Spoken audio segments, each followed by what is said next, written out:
To the Jamal Thomas Morning Show. My name is Jamal Thomas. This is indeed my show, our show. We have broken through 47,000 this morning. We are on our way to 50K. I want to thank you. When we hit 50K, I am trying to figure out what we're going to end up doing. My thinking is I was talking to my mom about this yesterday, a 50,000 celebration telethon. That was the thought. I want to put a poll up and see what the audience thinks about something like that. And I have a show that goes like 6 hours as a celebration of hitting 50K on our way to 100K. I want the YouTube button. I've been doing this show for a very long time. And yes, I paused for a while to do the radio show, but whatever. I am an OG in this. I was a young bumpkin of 30 something when I started this channel. And I was radicalized during the Sanders movement. And it woke me up. And the channel's named Jamal Thomas. I used to talk about some of it, even be politics. It could be esoteric stuff. It could be astral travel. It could be anything, right? UFOs. And it started to focus more so on international and domestic political system. And when I started a radio show, I effectively brought the best of that show here while retaining the elements of my own show of being able to talk about anything at pretty much any time. That formula seems to be working, even though I'm not necessarily big enough to get some of the names that I would want to come on the show. That's okay. We're growing. We're evolving. And you all have been with me on this particular journey, and I thank all of you for it. I thank you for all of the support, whether it's through PayPal, Super Chats, CashApp, whether it's a like on the video, whether it's watching the video, all of these things are deeply and immensely appreciated by me. So we are 3,000 away from 50K. We are on our way. And I want to thank all of you for allowing me to get there. There is a lot of news. There is a lot of news. Russia seems to have started its offensive in the Sumy region. And to be honest, it's not just Sumy, it's kind of across the entire battlefront. We're going to have Mark Sleboda on to talk about that and other issues. I want to talk to Mark about Iran. He's a person I trust on that issue. In fact, I trust Mark on this stuff in general. He tends to be an honest actor with it. Massive protests across the United States called hands-off protests. I saw some Russian media calling it a color revolution. Look, I understand that Donald Trump is one of these people that you're able to interact with. You're out of your mind if you think it's a color revolution. It's not. It's everything that Donald Trump is doing that is inspiring these protests. I don't care if they're organized. They may be organized, but you don't get people all across the United States in massive, massive numbers with people pushing it. Meaning this is coming, there may be an element of organization, but it's an organization with organic people coming in outrage that their Social Security, Medicare, Medicaid is being fundamentally destroyed by a billionaire. And on top of that, other governmental systems being dismantled, Department of Education, et cetera, all of these people being fired and inflaming the war and even the genocide, for that matter, that's taking place in Israel, where Donald Trump is effectively allowing them to invade all of these other countries and murder people in mass, especially 2/3 of which being women and children. So it's not this, oh my God, there's a color revolution forming against Donald Trump. No, shut up. That's not it. If you want to say that there was political organization in regards to impeachments and everything else, you would have my agreement. If you want to say that Donald Trump should have been thrown in a cage after he tried to overthrow the US government, again, you have my agreement. These people are pissed off for things that are happening in the real world. And as evidence of that, when Trump is telling people, hey, don't worry about going to your town halls. Well, why is he telling them that? Why is he telling them that? Rage, anger against what he is doing to those same people who voted for him. The trade war is another good example, where the market lost like $10 trillion just up in smoke. Up in smoke. World markets in disarray. And a president who was elected under this idea of, oh, he's going to make the economy better. Not so much. Not so much. In fact, Donald Trump put out a tweet where the jig is up, where he's telling people now, hey, there's going to be a lot of pain. You just got to hang tough through the pain that I myself, Donald Trump, is causing. And then you get some very ridiculous people coming out trying to now spin this, where they're like, hey, losing money doesn't matter. Losing money doesn't matter. Or other people say, I trust this man, so I'm okay with the fact that he is effectively ruining the world's economy. Right here, China's been, it's this part. But not any longer, we're bringing back jobs and businesses. No, he's not. Already we have more than $5 trillion of investment. He's lying. He doesn't have no evidence of that. And rising fast is an economic revolution. It is, not in the way that he thinks. And we will win.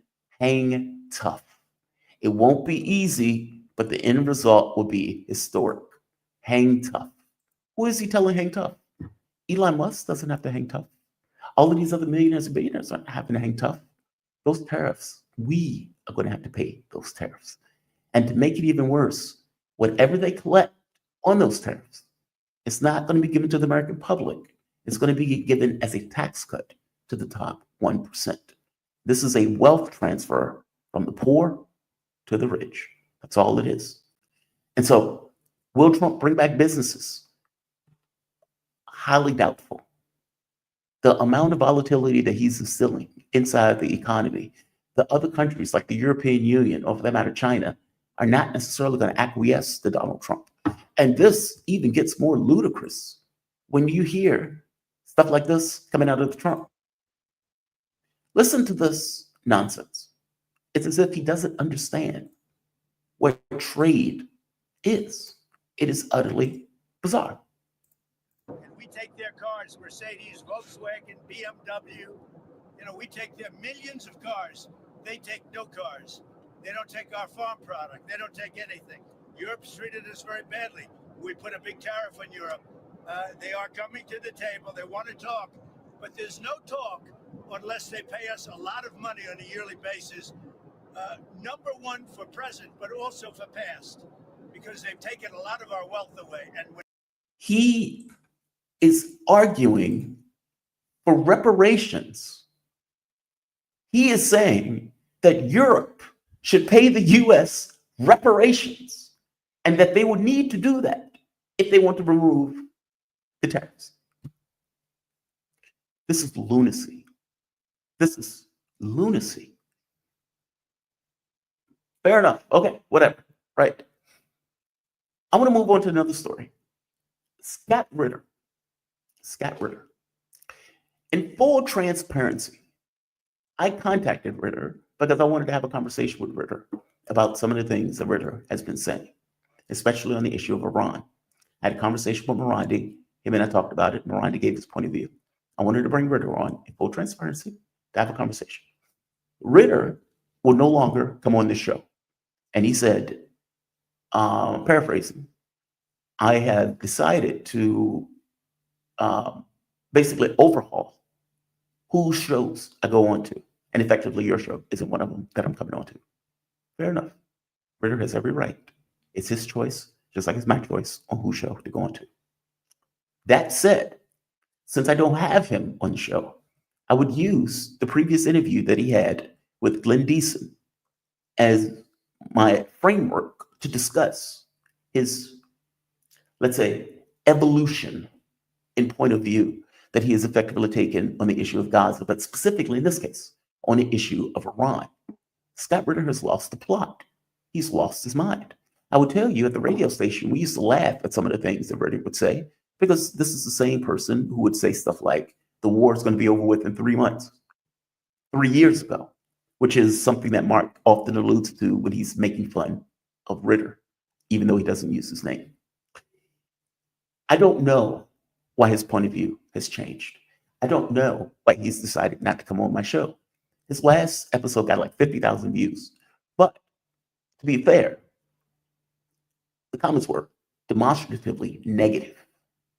Demonstratively negative. By the same token, every show that Ritter has gone on and said this stuff the comments have been negative. So I don't know if that's it. I don't know if it's the view count. I don't know if he just doesn't like me all that much. No clue. No clue. I would like to go into some of the things that he was saying before my guest gets here. First and foremost, before I get into what Ritter is saying about Iran, we should start at the premise that what Ritter is countenancing here, what he's implying, and not just implying, explicitly saying, is that the United States will go into an unprovoked nuclear war against Iran, a non-nuclear country, on the premise that it is trying to get a nuclear weapon, something that the US has said itself that they are not trying to do, and that the US and Israel has been claiming that they've been trying to do for 30 years, even though Tulsi Gabbard, part of this government, has said they are not doing that. So we are talking about an unprovoked nuclear war against a non-nuclear power for the behest of Israel, a nuclear state, by the way, that has gone on a genocidal rampage and invaded all of its neighbors, murdering people en masse. That is the premise that we're talking about, that Ritter is effectively arguing for, by the way. He would say, well, I'm not saying it's right. Okay, fair enough. But this is the exact same premise that George Bush used to invade Iraq and to slaughter 1 million people. When Ritter was in that position, he took issue with the fact that the United States was asserting the right to go in and blow up and destroy Iraq. In this case, he seems to be making the argument that, well, this is what Trump is going to do, so this is what Trump is going to do. Under that model, how are you arguing about George Bush doing the same thing? I just want to start that. That is the basic premise. Iran hasn't invaded anybody. Israel has invaded everybody. Iran is not trying to get a nuke, even by our own assessments. Israel has nukes. That is the context to this entire conversation, right? All right, let's start. So this is the first comment. Glenn Deason, you can check out the interview yourself. 2 minutes, 49 seconds. All right, let's start here. I'm slightly aggravated with this because I would have rather had a conversation with Ritter about it. And since he's not here, I can only go by what he says in the video. And what he says in this video is outlandish. And Glenn Deason at no point pushes back. At no point says, wait, are you sure about that? Is that right? Should they do that? He just nods and agrees. Let's play the clip. Many people in Iran that believe that they could ride this out.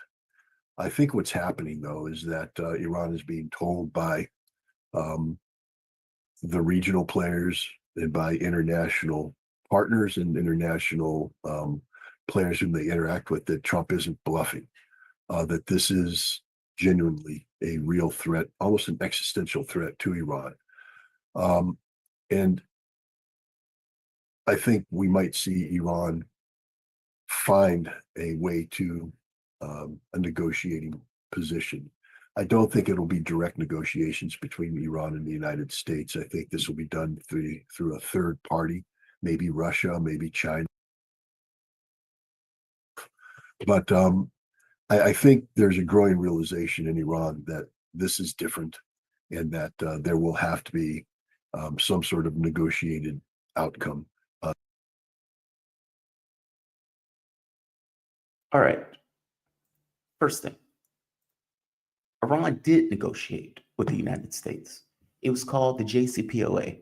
The JCPOA was signed by the US and other international players. Trump violates it almost immediately.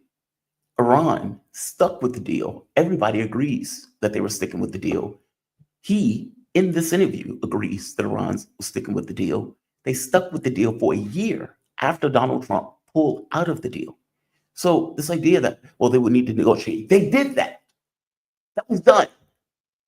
Trump himself pulled out of that particular agreement.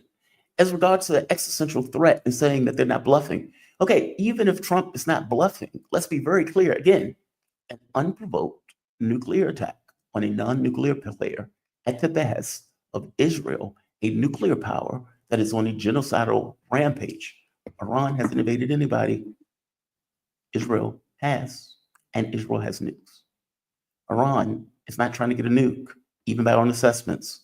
Israel has nukes. Trump doing this. How is this okay? How is this okay? Let's keep going. And again, in the same position with Iraq, Scott disagreed with the premise of the US. Whereas here, he seems to be advocating for Iran to negotiate under this threat, as opposed to saying, this is outlandish. This is outrageous. How is the US considering doing this? And then making an argument that's an existential threat to the US or to Iran misses the point that this will be disastrous for the world and for America itself. How do you not factor that into your equation? In your condemnation of Donald Trump on this, there's no condemnation of what Donald Trump is doing here. This seems to be a complete acquiescence to, oh, well, Trump's going to do this. Oh, well. Oh, well. Okay. Why didn't you have that oh, well position with George Bush? Let's keep going. Let's go to 6 minutes. All right. On minute 6. All right. Here. Oh, come on. All right. Minute 6. I'll edit this out later. Okay. Monitoring of Iran's centrifuge capabilities. I think what's important here is that Iran, what killed the agreement last time was that the agreement was predicated on the notion that Iran was going to be slapped with this 1-year breakout window. And that was a time frame that was deemed acceptable by the United States and its Western partners, that if Iran chose to violate the JCPOA, which they didn't, but if they chose to violate it, it would take them a year to acquire sufficient fissile material to produce a nuclear weapon. Again, let's get our history straight. What ended the agreement was that Trump pulled out. No. Trump pulled out. That is what ended the JCPOA.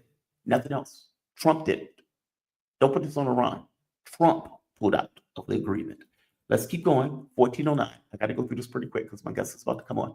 1409 is, come on. Right here. All right. First of all, understand this. We are not on equal planes, the United States and Iran. Now, I'm going to say this and everybody's going to jump on down my throat and call me an imperialist and all this, but the United States is the United States and Iran is Iran, and we're not equals. That's just the reality of the situation. We do get to dictate outcomes. And we are dictating an outcome right now. Iran doesn't get to dictate this outcome. You say that their nuclear threshold status. Okay, so under that model, there is no such thing as sovereign governments. If that's true, the US can take Greenland. He shouldn't be bitching about the Iraq war. He shouldn't be bitching about the jihadists taking over Syria, because after all, if they have the power to do it, then they have the power to do it. Might makes right.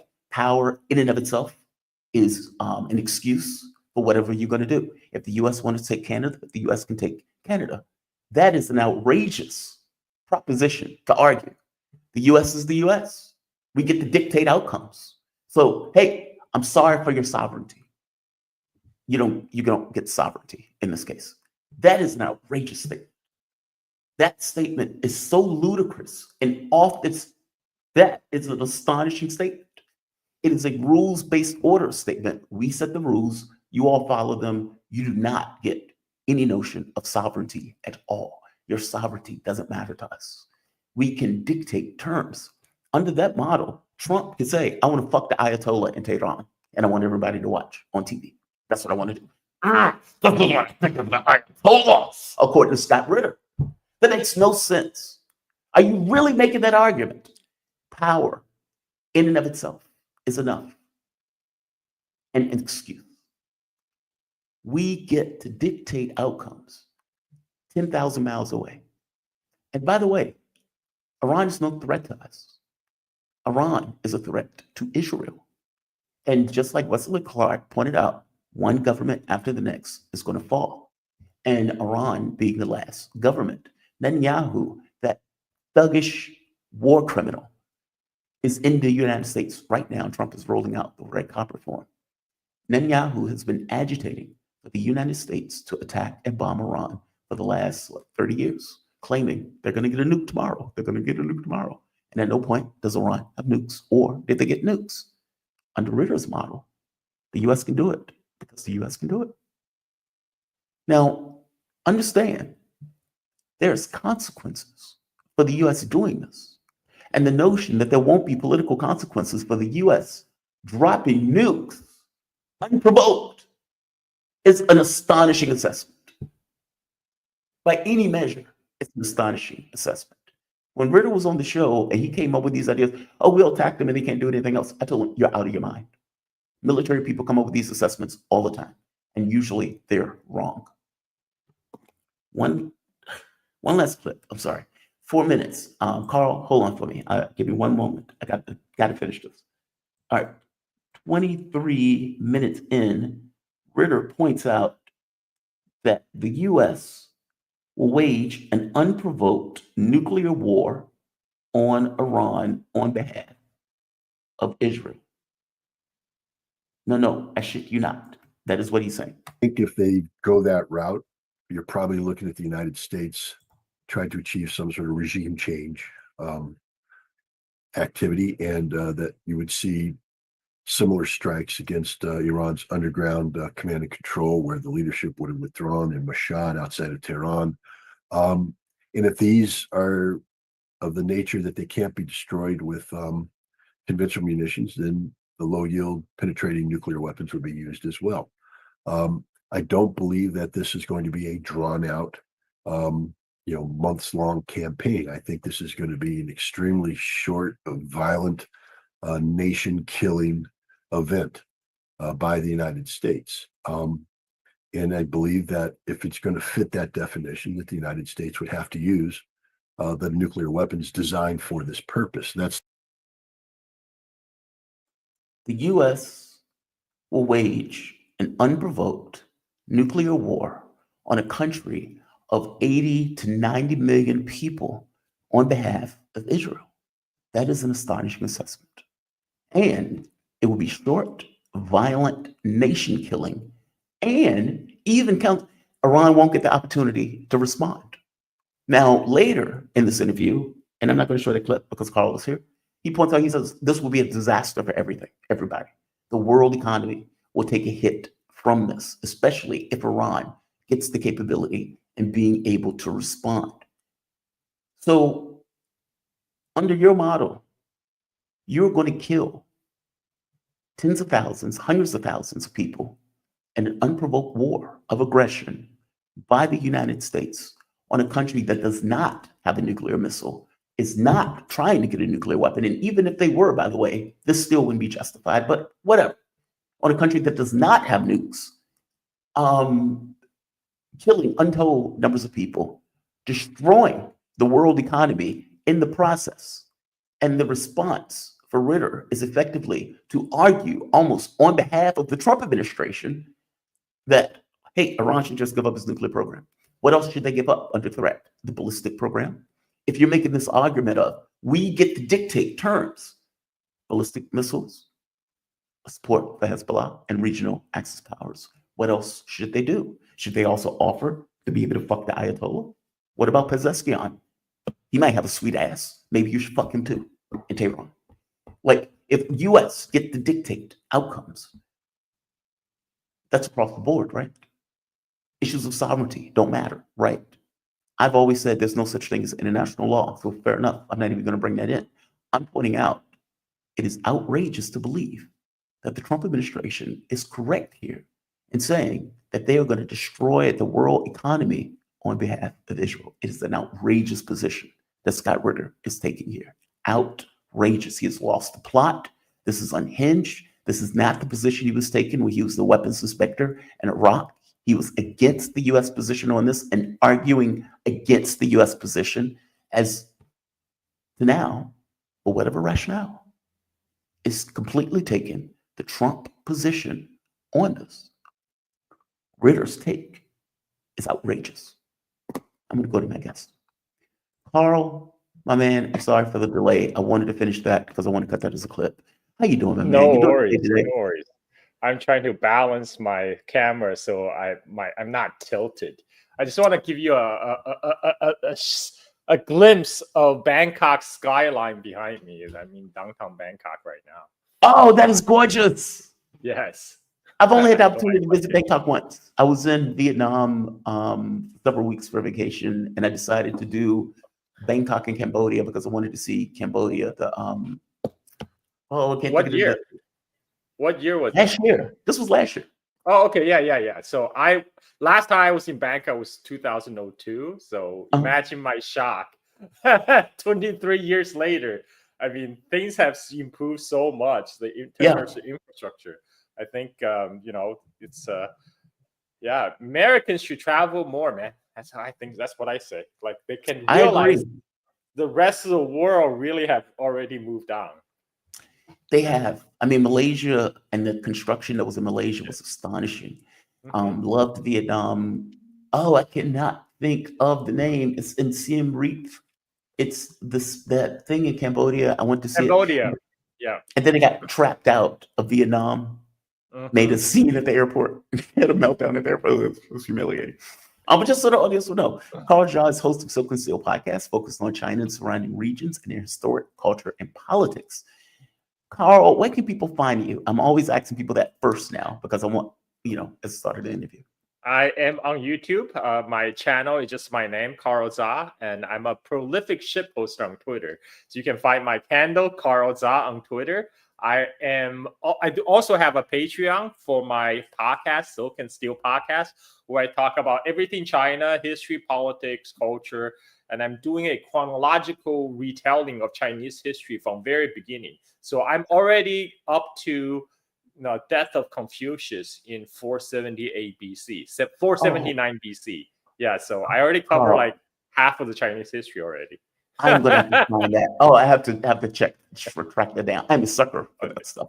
Check it out. Yeah, I have to check that out. I'm a sucker for that. Like the World War II thing where they would do it, or World War I, where they were doing day by day, like every week, they would do the week.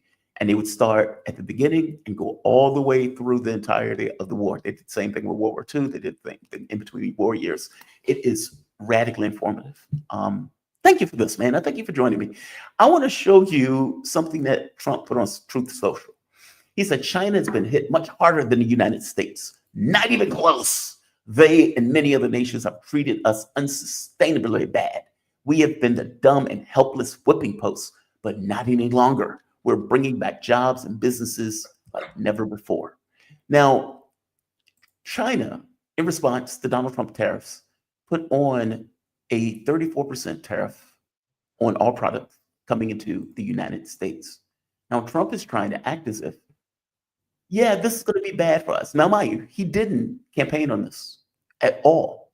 This is out of the blue tariff war with the United States, or a trade war against the world, believing that he is going to be able to cow the entirety of the world.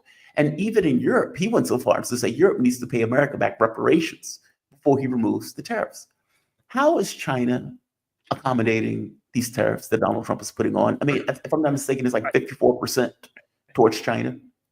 Well, China is accommodating Trump's tariff move by slapping their own sanction on the United States. China just put a 34% tariff on all U.S. imports.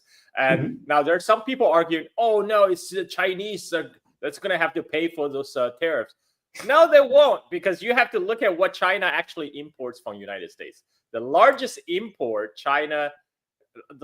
export from U.S. to China is soybeans. You go down the list: soybean, corn. So United States basically function as a third world country that's exporting raw commodities and receiving manufactured goods from China, and he thinks they can demand China, terms. China don't have to buy soybeans from the United States. China can buy soybean from Brazil, a much friendlier country in the BRICS. And China has already done that. China has already switched to agricultural purchases from other countries. Now, there are some products China would like to buy, for example, advanced semiconductors, but guess what? The United States already have a chip sanction on China, so China can't get those products anyway. So Right. only thing China could purchase from the United States is agricultural products, corn, soybean. You know what? China said, forget it. We don't need to buy from you. We'll buy from somewhere else. Where is the United States going to buy their goods? Now everything's made in China, and where's US going to find an alternative? So, tariff itself is not a bad idea, if you want to grow your own domestic economy. But the problem is the Trump administration thinks the tariff is a magic bullet. It's like this magic pill. Just take it and everything will be tremendous. But what actually happened is United States had calling out its industry for 50 years, since mid-70s, right? Because I'm born in 1976, I'm almost 49. So United States have calling out have been deindustrialized for 50 years. And now it says, you know what? I'm going to raise the tariff. So I'm going to make everything myself. Okay, where do I start? This is like an old man, imagine like a 70-year-old man who says, oh, back when I was 20s, I was a world champion in powerlifting, right? Except I haven't worked out since then, for the last 50 years. Now he's going to go back and he's going to bench press like 350 pounds. And, any sensible guys were like, whoa, grandpa, maybe go easy a little bit, right? Because if you think about it, a factory takes 3 to 4 years to set up and produce. Like, given if everything goes perfectly, right? What are you going to do in those 3 to 4 years? You're not going to fucking pay tariffs through the roofs? Because otherwise, where are you going to get the alternatives? Right? You think you're going to, we don't have to buy from China. We're going to get from Vietnam. Guess what? You just slapped tariff against Vietnam. You slapped tariff against Mexico and Canada. So where are you going to get those products? In those 4 years before you set up a new factory, get it up and running, you're going to have to pay. You're going to pay through the roof. And this is a tax. Like all those people who are Trump supporters, right? Many of them are like, "Oh, we're against the big government. We hate taxes." What do you think tariff is? It's a fucking tax. It's a tax on general American population, and you're gonna have to pay if you want to buy stuff. And so this is so harebrained. You can always count on American leaders come up with the most harebrained implementation of what could have been a good idea. And so this. The reason Trump thinks, and this is American mentality, right? Trump thinks if he just raised tariffs, everything will fall into place. Because this is just so American. Americans think like, I don't need to work out every day. I just need to take this diet pill. It would just like, bam, I'm gonna like washboard abs. That's not how it works, my friend. That's not how it works. And China is not backing down because China's like, you know what? Let's go. Bring it on. 34% tariff on all U.S. import, which means those Chinese importers probably not going to import corn and soybean from the United States. They're going to get it from Brazil. They have other places to turn to. And now we have our Commerce Secretary, he was on an interview with Chris Tucker, and they were using analogies like, oh, see, we are a debtor nation. Surplus nation like China actually in a weaker hand because it's like when you owe money from the bank can possess your house. But if you owe shitloads of money from the bank, then you own the bank. See, we own China because China need us. They need our market. Like, no, they don't. They make everything. They can just sell to themselves and to the global south, to the rest of the world. And in fact, now all the other countries, now the European country, even European countries, but also South Korea, Japan, they're all scrambling to sign new trade pact with China to make sure their supply lines will be intact. And so today, people in the United States don't even realize what's going on because China now have more trade with Southeast Asian countries, ASEAN nations, than they do have the United States. U.S. have, they think the Chinese economy is all like dependent on U.S. No.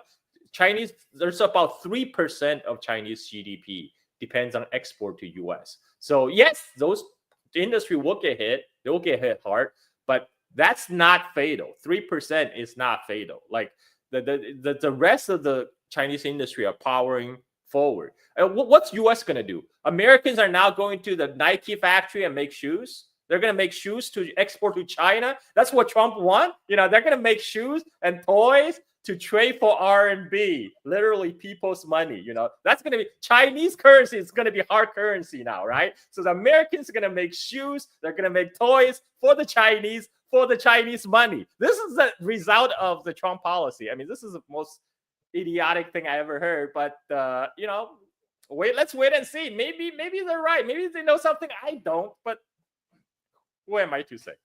Yeah, I think the same thing. Maybe they know something I don't. I don't think that's the case. We've done this before. Like, we've had these tariffs on items before, Smith-Hawley Act, back in the 1930s, during the Great Depression, that made it worse. Trump, I would have, I have no belief that he is a steward of history, so he may not know this, but it's true. And this idea that you're going to, it's one thing if you have tariffs that are clinical, targeted, that are specific to maybe protect a particular industry. And even during the Smith-Hawley Act, it was specific to protect specific industries. It wasn't across the board. Trump has decided to do this all at once to the world, including against penguins. I don't know what penguins did to him, but one of the places that he's tariffing has only penguins living on the island. And it's like, okay, dude, what the hell? Like, this makes zero sense. And you are perfectly right. We are going to pay those. Meaning, when that comes into the US, we are going to pay the higher prices for those items. And not just the higher prices for the items. He is going to give the 1% a massive tax cut using the money from the tariffs, while we are effectively paying for it. It's a class war against the poor and the working class in America. Let me ask you something else. Xi Jinping came out and was like, hey, I know America's gone insane, but we're open for business. Do you think that this is going to be a situation where other countries now redirect to China as this kind of, all right, if China is open for business, they're willing to sell us the stuff, we'll take it from them if the US is not going to provide it? If they're sane and if they have sane and rational leaders, that's what they will do. Well, I'm not sure about Europe because the European leadership is on a whole another level. But the rest of the world, I mean Southeast Asia right now. I'm in the center of Bangkok. I can see it. I can see how the Chinese economy is pulling up all boats, all in the surrounding nations. Like, I go here, I see, like, out of the airport, I see about five giant billboards advertising Chinese EVs, like the brands that North America never heard of, because you can't buy Chinese EV in America today. Like, those are not even available here. But in Thailand, you can, and I see more Chinese EVs on the street than Tesla. I only saw a couple of Teslas so far here, but I saw many Chinese EVs, and in fact, this is killing Japanese and American automakers right now. Japan already got hit with double whammy. Japan and Germany, they're already losing out to the Chinese EV in Asia and in China, the world's largest auto market, which sells twice as many cars as the United States. And now Japan and Germany are also getting hit with tariff in US, the world's second largest car market. So they're getting killed, whereas the Chinese car makers, they're okay because they're not selling any cars in the United States. The tariff doesn't affect them. They already got hit with the tariff a long time ago. So they're happily selling to the rest of the world. And so like, I think Asia will be fine in the long term because they will just going to integrate further with the Chinese supply chain and the Chinese market. And the gravitational pull of Chinese economy will make sure that Thai lift all boats. That means Thailand, Malaysia, Indonesia. I mean, I see the amazing kind of development here. I was telling you, I've been in Bangkok last time, 2002. Today is like night and day. After 23 years, it's so much development, which is such a big, sharp contrast than when I go visit my parents in the United States. Nothing has really changed in the last 15 years. And here they have metro, they're building high-speed rail, and and everything is going up and up. And Asian century is already here, folks. It's already here. I can see it. I can feel it. I travel to Malaysia, Singapore, Thailand, Indonesia, and China itself. It's already here, and it's leaving US behind. And what Trump is doing is he's trying to build a wall, trying to wall the US in, but except US don't have industrial capacities, right? I mean, if you want to reindustrial America, you need to retrain your workforce. You need to invest in your education. You need to invest in your infrastructure. Guess what? That's what China did in the last 40 years. But it's not, there's no magic pill. You got to do the hard work. You can't, it's not like a magic diet pill that boom, you're like, now you're Mike Tyson. That's not how it works. I think what Trump thinks, if I give the highest angel of his point of view, which I don't agree with, by the way, but I'll give the argument that, all right, we will have to take pain because globalization is no longer in the best interest of America. China is eating our lunch, and we need to come up with something different and new. And so we need to build our own industries. We need to revitalize the business in America. And the only way to do that is to make it more expensive for people to buy things. Because if it's more expensive, then you'll be more inclined to buy that American part or that American product or that American whatever. But the American product have to be there in the first place. There have to be American supply chain in place, but it's not here. After 40 years of deindustrializing, it's a hollow shell. America is a hollow. Exactly. And that's the point. And so what he is expecting, I suppose, is, all right, we would have to pay more for foreign products, which would incentivize businesses in the United States to reinvigorate those industries that have effectively left, or for those industries to come back to the US and spend 5 to 10 years rebuilding itself as we take pain for all of that time. And keep in mind, this also means that even when those businesses start in the US, you're paying more because you're paying a $15, $20 wage, whereas you might be paying $10. Jamar, I can rant on this forever on the stupidity of the Trump administration, but I really have to go because I have a heart cut off. Like I gotta go right now. Yeah, you're perfectly fine. Carl, you're fantastic, man. Thank you for this. I really do appreciate it. Thank Carl Zha, he is host of Silk and Steel podcast, focused on China, surrounding regions of their historic culture and politics. Carl, you have a fantastic day, man. Be safe. Thank you. Thank you, Jamar. All right. Shout out to Carl. He's right. If the industry doesn't exist, where are you going to get the product? And what that means is that you're effectively paying more for foreign products, whereas you were paying a cheaper price prior, with the hope that American industries either retrench or American industries once again ramp up in order to supply those particular products that you were getting from abroad for a particular price. There is no guarantee that that's going to happen.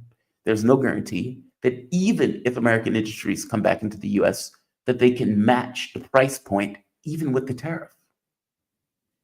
Like, it's nonsense proposition. It's voodoo economics. It's magical thinking. It's as if he believes there's a magical door that is going to somehow take you back to the 1940s. I think he's out of his mind. The fact that the stock markets across the world have been fundamentally rattled. I mean, the Japanese market collapsed. They had to stop trading because it fell so precipitously, so fast. In the US markets, we lost trillions. With every word that came out of Trump's mouth, another trillion fell off the market. And I don't mean the market for, just high tech. I mean, just even Main Street stuff fell off of a cliff. And Trump is saying, I'm keeping these sanctions on. And as I showed this video earlier, like right here, $10 trillion just evaporated. $10 trillion up in smoke. And the person is making a point. You lost $10 trillion in order to fix a $1 trillion deficit. $10 trillion. And I'm going to show this clip one more time because of how ludicrous this clip is. People trade with other countries because it's usually in our best interest to do so. There are times where there's a disparity in trade because the country may be different, meaning a US economy versus Vietnamese economy. Okay, there's no comparison between the two. A US economy versus an Indonesia, a Cambodia, an Australia, a UK. Again, there's no comparison. You may have to combine those countries in order to equal to the output of the US economy. So trade differentials will happen just because they will happen. Sometimes it is even in our best interest, depending upon what we're getting for those particular countries, especially if it's something that we ourselves cannot make or cannot make at the price point that they're making. We decided to deindustrialize. We decided that globalization was just fantastic. We chose that. And we chose it because we believe, as people would say, a capitalist will give you the rope, use to hang them. And at the point where we are now realizing, oh my God, this is not in our interests.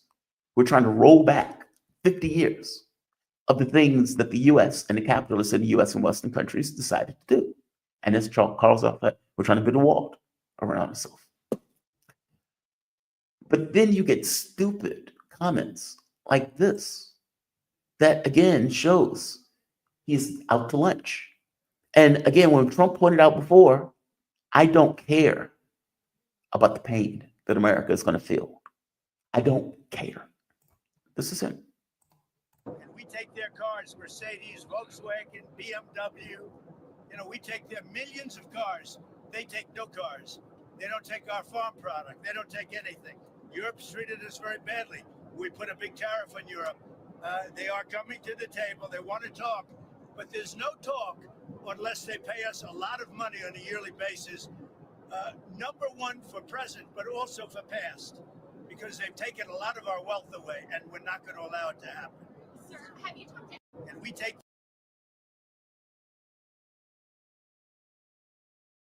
Europe has taken our wealth away, according to Trump, and they need to pay us for it, not just for now in regards to the tariffs. They need to pay us reparations for taking advantage of America for years. So Europe needs to pay us money because they took advantage of us. This is absurd. This is absurd. Absolutely absurd. I see a super chat that I want to get to. First, Daniela Manis Cutter, super sticker. Thank you for that, Daniela. Much appreciated. Much appreciated. And Papa and I, Shelley, here we are. Why does the left hate America? Workers, this is why you will continue to lose.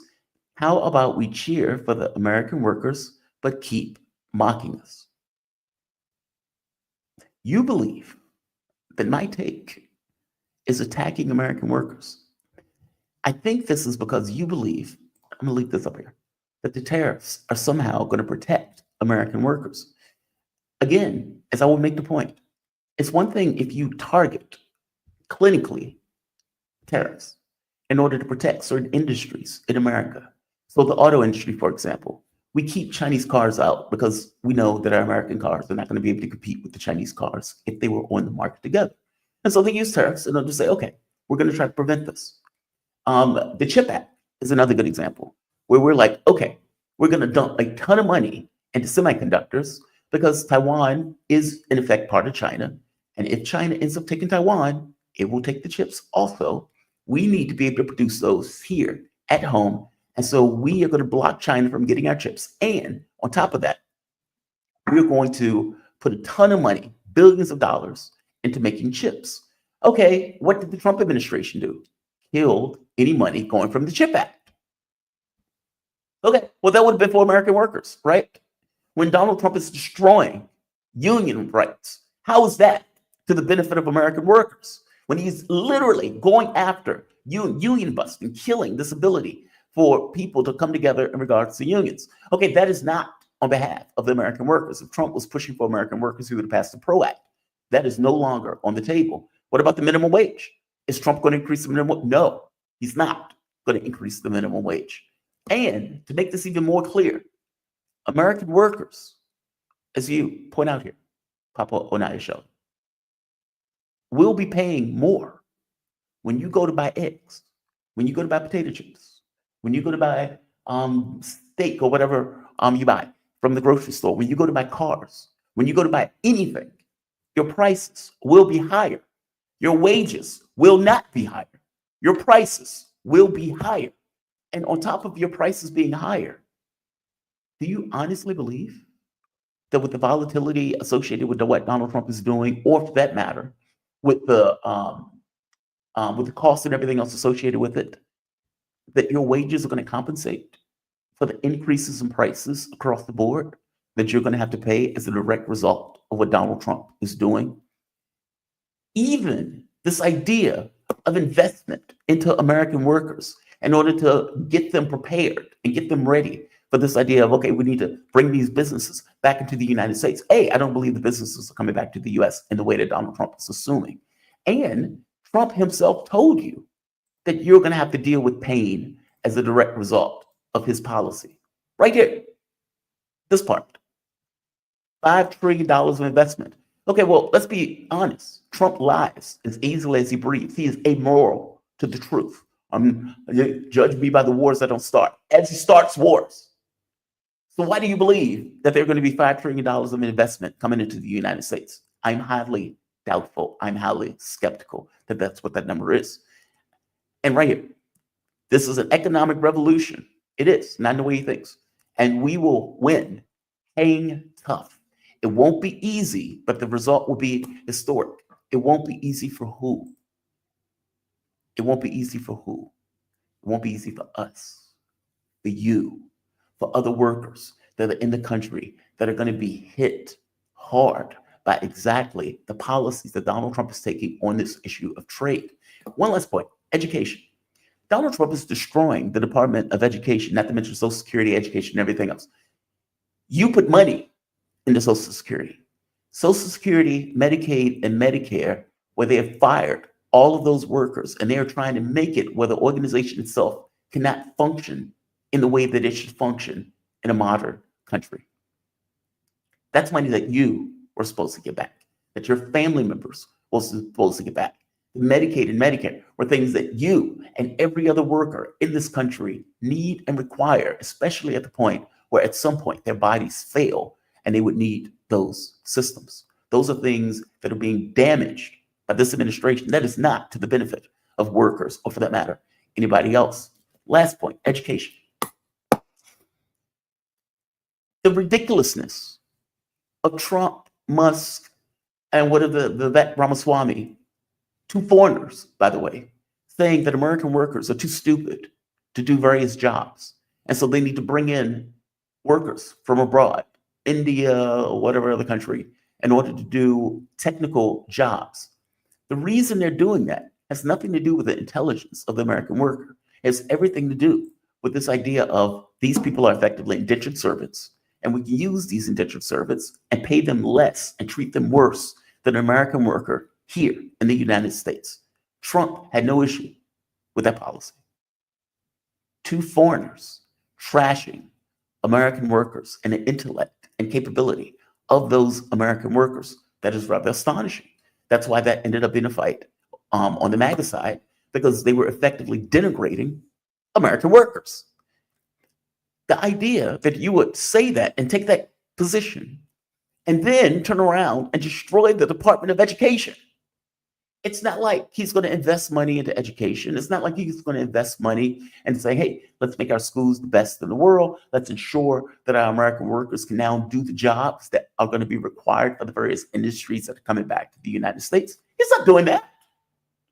Where are you getting this impression that Donald Trump is somehow fighting for American workers? Just because Democrats weren't doing squat about it doesn't mean Donald Trump is.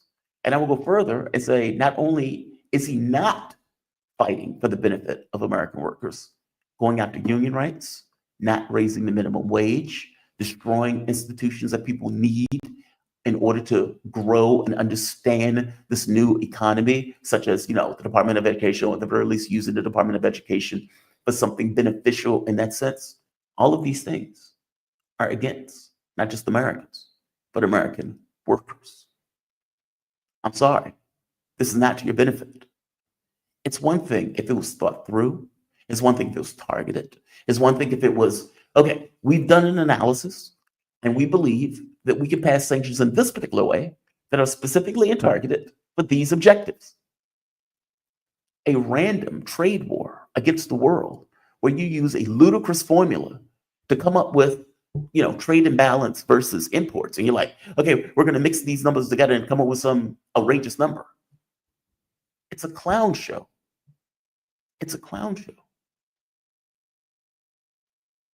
When I am arguing for an increase in minimum wage, and to make this point clear,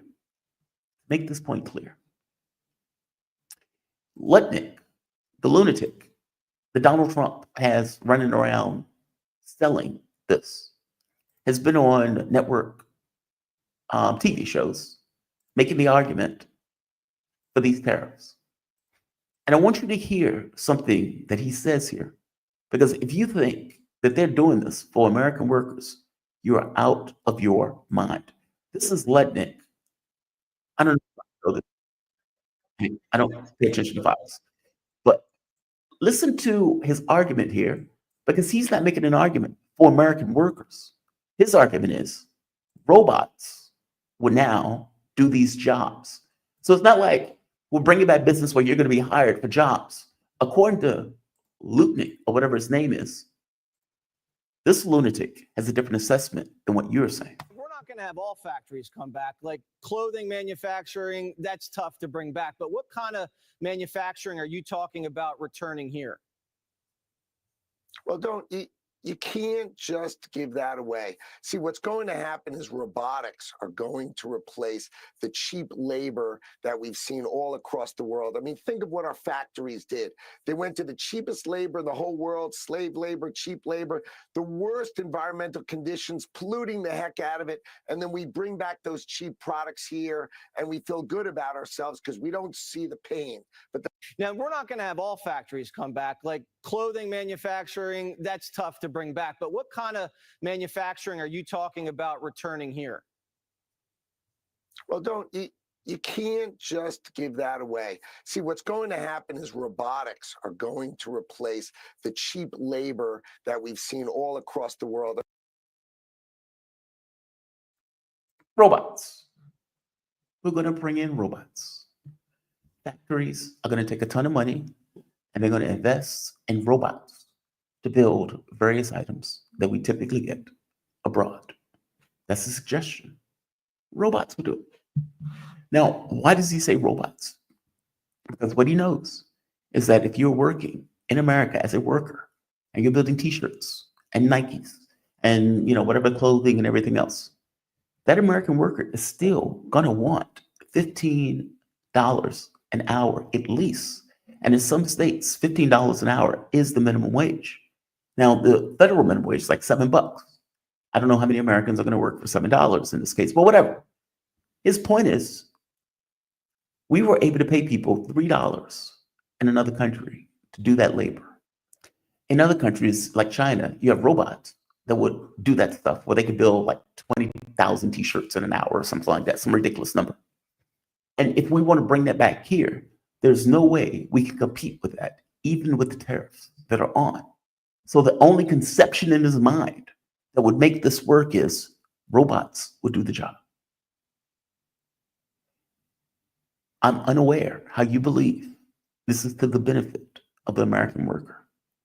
If Donald Trump was able to stay in office for 10 years and he said, okay, America just needs to suck it up for 10 years as these businesses and factories come back into play, and you're willing to invest in education that would allow people to do various jobs in either industries or factories, and you're able to re-entrench that stuff with sane economic policy that also deals with issues of increasing education, increasing investment into business. Okay, fair enough. That is not what he's doing. Full stop. That's not what's happening. That's not what he's doing. So, Papo and I, Shelley, deeply appreciate you being a member. Deeply appreciate your comment. But I honestly think you're missing the boat and you're putting your trust in a man who is a flagrant liar and is going bankrupt like 6 times. And you're not alone. You're not alone. This is Benny, what is his name? Benny Johnson or something like that. Benny Show. Listen to him because he comes up now spinning and trying to justify what Donald Trump is doing. And his assessment is, of course, debt no longer matters. Losing money costs you nothing. This is just the reality of life. Like, were you young and dumb? How much money did you lose? Everyone loses money. Everyone loses money. It costs you nothing. In fact, it builds quite a bit of character. In fact, you learn a lot of lessons actually by losing money. That clip is low, but what he's saying is losing money doesn't matter. Losing money doesn't matter. Losing money builds character. That's what it does. People lose money all the time when they're young.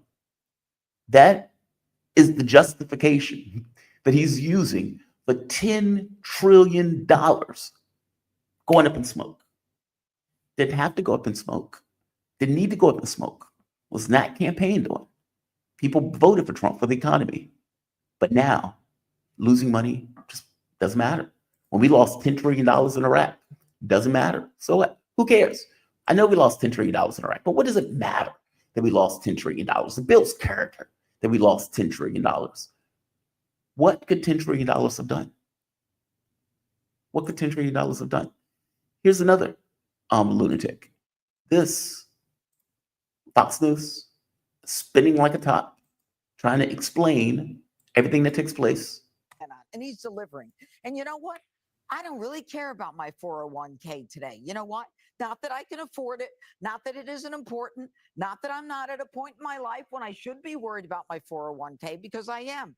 But this is what I believe. I believe in this man. And I believe that what we're seeing now with his bringing in $1 trillion in business and manufacturing and companies moving back to the United States, and he's delivering. And you know what? For one, I don't know about this $1 trillion number. Trump said it's like $5 trillion. This number is being thrown around. I don't know that. Trump says anything to get from point A to point B. He's amoral to the truth. He's a flagrant liar. He lies as easily as lungs go into his air and is expelled out of his lungs. So that's who Trump is. So he would say anything that he has to say. Second point, I believe in this man. I don't care about my 401k, but I believe in this man. What is this? Who are you? Who are you? I believe in this man. Why? Why? What has instilled this belief in you? What have you seen in real world physical matter reality that has gotten across belief in the dear leader in this way? She's a lunatic. She's always been a lunatic. I've seen her a few times. And there are plenty of clips where she says stuff that's just ridiculous. This is one of those things. I know we've lost $10 trillion, but hey, we're getting $1 trillion in investment. You're insane. You're insane.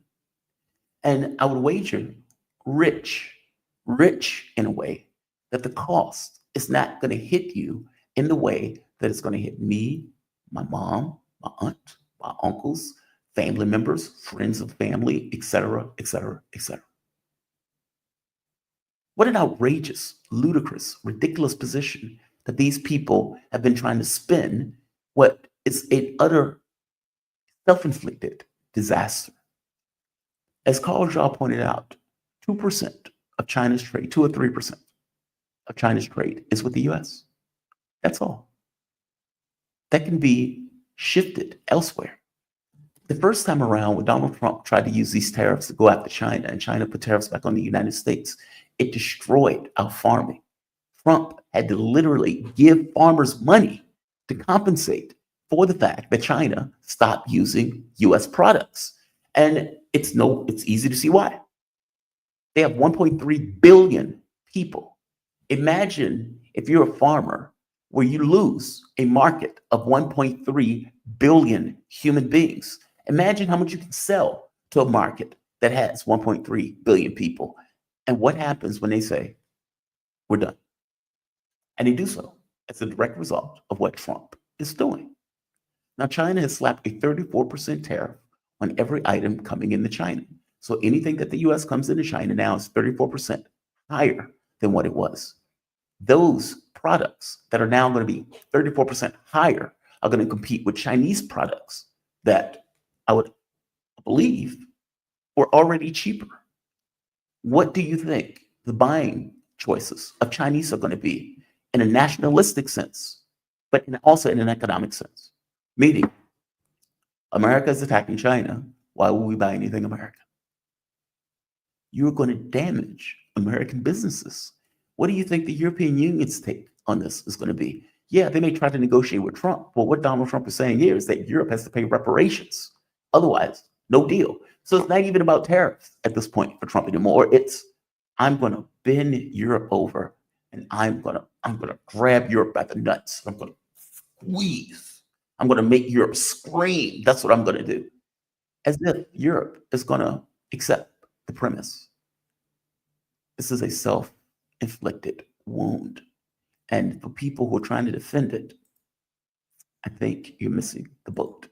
I want to bring in my guest, a guy who I have been itching to talk to all morning, the one and only Mark Sleboda. He's an international relations security analyst. Mark, how you doing this morning? You doing okay? Well, this evening for you. How you doing? Jamarl, thanks for having me. It's always an honor and a pleasure to be on the show. And whatever you have that's itching, don't give it to me. Fair enough. Fair enough. I only have a cold, but we're far away, so no worries on that front. I have a few questions. The first one I want to start off is on what seems to be a Russian offensive in the Sumy region, but not just the Sumy region. It seems to be on a broad front across the front line where they seem to be advancing. What's going on with this? Give us a take on what's taking place on the battlefield. And by the way, that's including a large, well, there were social media posts saying that there were explosions in Kiev. I'm assuming they were missiles and drones. And there was also this attack on Kryvyi Roy that Russia is saying killed multiple mercenaries and multiple members of the Ukrainian staff. Yeah. Now, this was in a civilian area where they were apparently having some kind of meeting that apparently they destroyed the building with the Iskander missile. What's going on the battlefield? Give us context. Give us an understanding. Okay, so let's start chronologically at the first point that you mentioned there, which is the ballistic missile strike in Kryvyi Rog. Kryvyi Rog, it's in the Dnipropetrovsk region, so East Ukraine. It's actually Zelensky's hometown, by the way. That's where he's from. It's an industrial city. So according to the Russian reports, which seem generally credible, there was a meeting being held between Western military officers, instructors, potentially, special forces. Who knows, exactly. But Western military officers and Ukrainian military officers. And it was being held in a restaurant, and Russia had information, had intelligence about it, and hid it. And this was in a largely residential area, from the reports that I have seen, and that there was high collateral damage, right? So the Russian Russian military report claims that there were upward of 80 dead, right? No specific count, how many were Western, how many were Kiev regime military officials. But there were also somewhere, the initial reports I saw were something like 16 that may have climbed to 20 civilian dead. And dozens injured. So it was a high cost, right? It was a high cost mission. Now, You can argue that Russia should not have struck it because it was a residential area, and you would know that there was going to be a significant amount of civilian casualties. You could also argue, well, the Ukrainian and Western officers shouldn't have hid in a meeting with each other in the middle of a residential area, and it comes down to your assessment of the cost benefit analysis, right? Proportionality.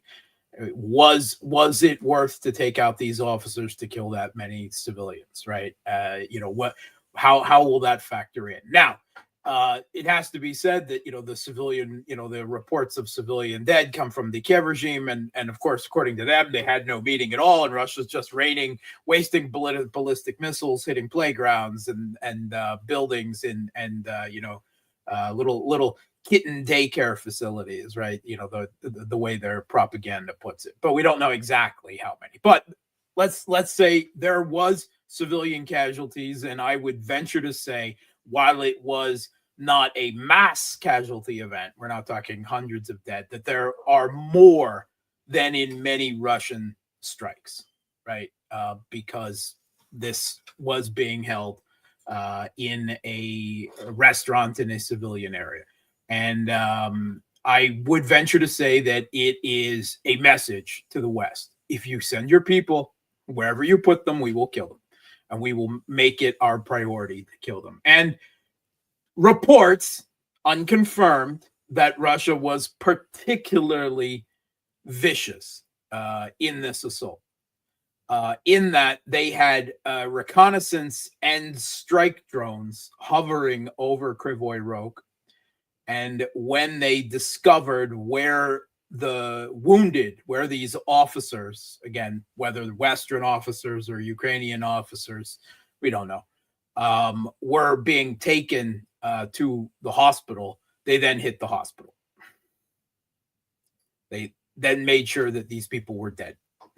Wow. They went after them. So again, reports unconfirmed, and you can make your moral judgment on this. I myself, personally, I do not approve of. I cringe at the idea of striking hospitals, even if they have military wounded, even if they're treated military wounded, because that just it's beyond the pale on a simply moral, ethical level for me. I also recognize that both sides have done this since the beginning of this conflict. In fact, going well back to the West-backed Maidan Putsch in 2014. They were regularly striking hospital facilities in the Donbass. Does that justify? That's your call. Myself, I'm okay with doing that because I take a look at things from a realist point of view. I may not like it, but I regard it as a feature of this war and many other conflicts. You will remember the U.S. striking hospitals in Afghanistan on a regular basis, and in other countries. So I understand. I would not consider it sportsmanlike according to the rules of war, but those rules and ethics really don't matter much in a conflict like this. So I would definitely put this strike in the questionable category, that the high civilian casualties, then this effective double tap, right, on the wounded, right? But Russia was clearly trying to send a message to the West with this strike. So that's the first one. And I hope they got the message. That's all whether I approve it or disapprove it doesn't matter. I hope they got the message. The second is that was earlier. I believe that was on Friday, right? It was already in the last week. On Saturday evening, between the 5th and the 6th, Russia made a large aerial strike that evening that involved missiles and drones all across Ukraine. But particularly significantly hit, we know, was Kiev and Western Ukraine. And the missiles involved wasn't a particularly high number of missiles as such strikes go. Russia seems to be saving up a large number of missiles. And because they've been relatively light on missile strikes in the last 2 months. I would venture that they're probably saving them up for a big offensive that will be happening in the end of April, early May, something like that. It involved ballistic missiles, though. It involved cruise missiles, and it involved hypersonic missiles.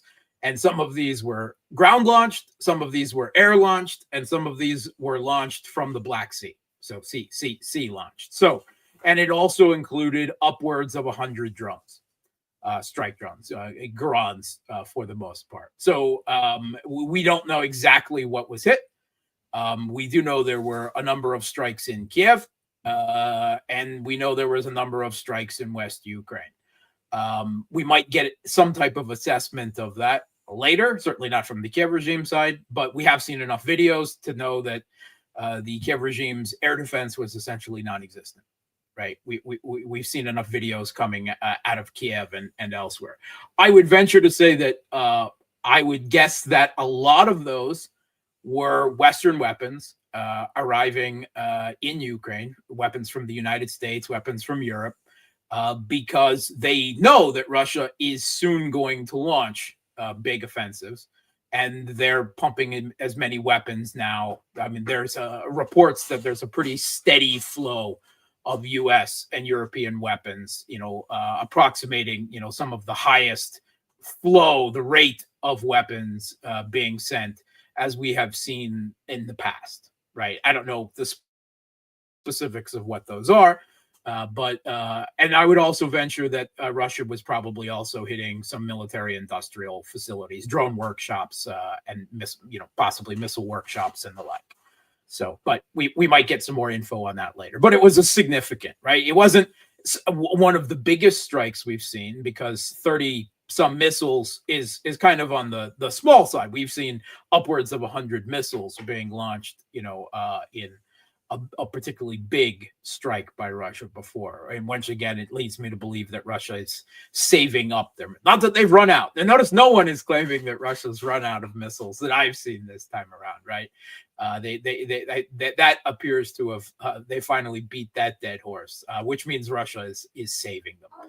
Because we haven't seen huge strikes. And it also has to be said that it appears, once again, that while Russia is making these strikes, it is abiding by the terms of this bullshit energy infrastructure ceasefire that Putin has arranged with Donald Trump. And I say arranged with Donald Trump because obviously the Kiev regime is not abiding by it all, because every day or every other day they're striking Russia's energy infrastructure and then claiming that the strikes on Russia, that wasn't us. That's those crazy pro-Russians and Russians killing themselves again and striking their own stuff.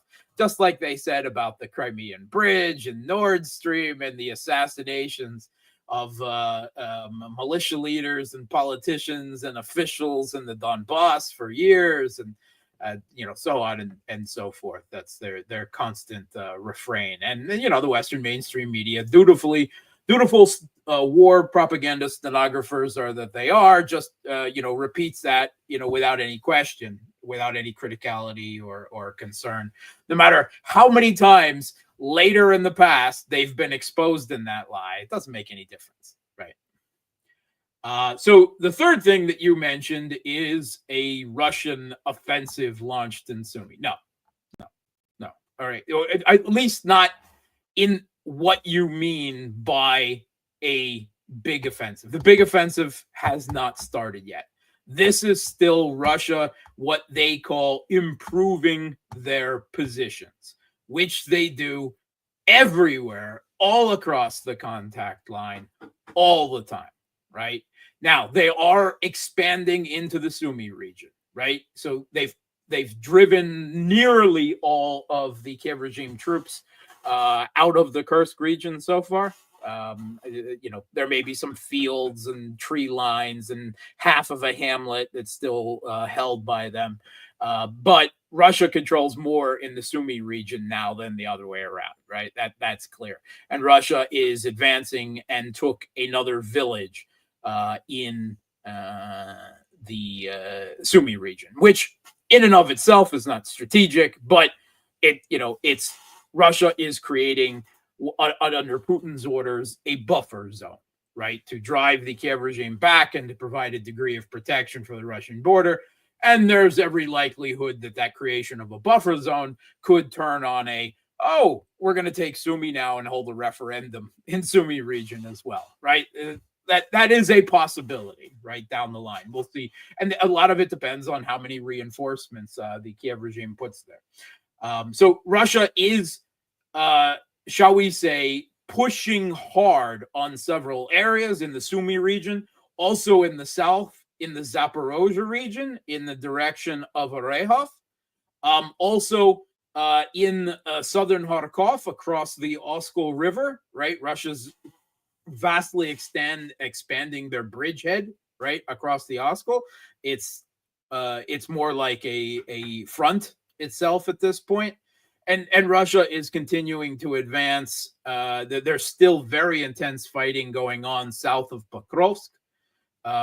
Russia is applying the same strategy to the two in the Donetsk region, right? What is left in the Donetsk region is in the south is the Pokrovsk, which was once this logistics hub, right? It's no longer a logistics hub because Russia has advanced that far that it's already no longer serving that purpose. Now all the logistics are trying to keep Pokrovsk alive.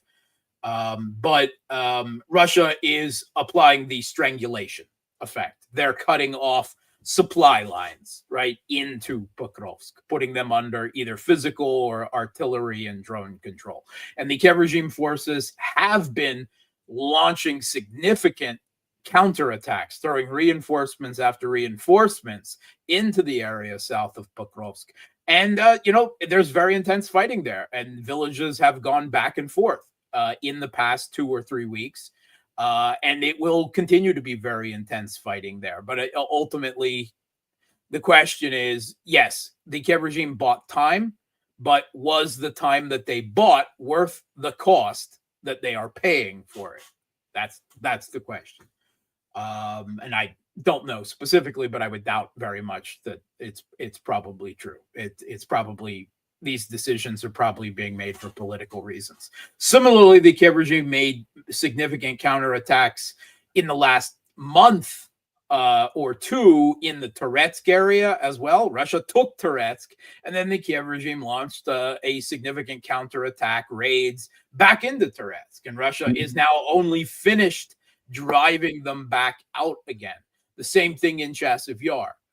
So they're keeping those fronts alive, right, through counter. They've effectively been driven out, and then they're counterattacking. But there's an ebb and flow to a battle like this, right? That's what happens. There is very intense fighting. The weight of time and inevitability is on the Russian side. The Kiev regime bought themselves time in all of these places, but that in the end is all they bought. They are not changing the tide that is slowly rolling on them. There was a U.S., I believe it was Cavioli, a U.S. general, who referred to the Russian advances, this constant grinding attritional advance all along the contact line, as like lava flowing. Yeah, which I think is as good a way of thinking about it as everyone, right? You can probably, in most cases, outrun a lava flow, right? Unless it's initially in the beginning, you're too close, of course. But it is inevitable in the long term.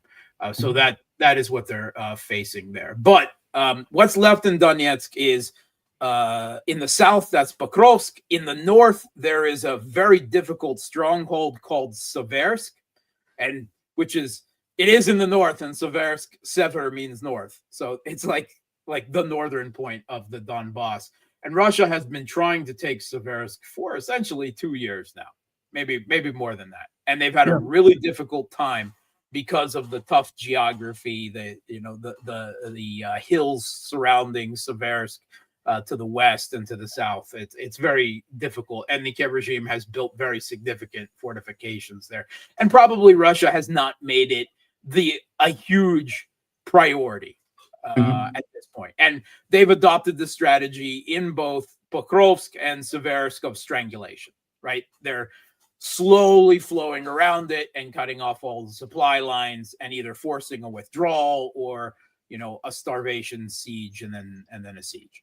But that's what's adopting there. And other than Pokrovsk and Seversk in the north and south of the Donetsk region, then there's this last defensive line, the Slavyansk, Kramatorsk, Konstantinovka line.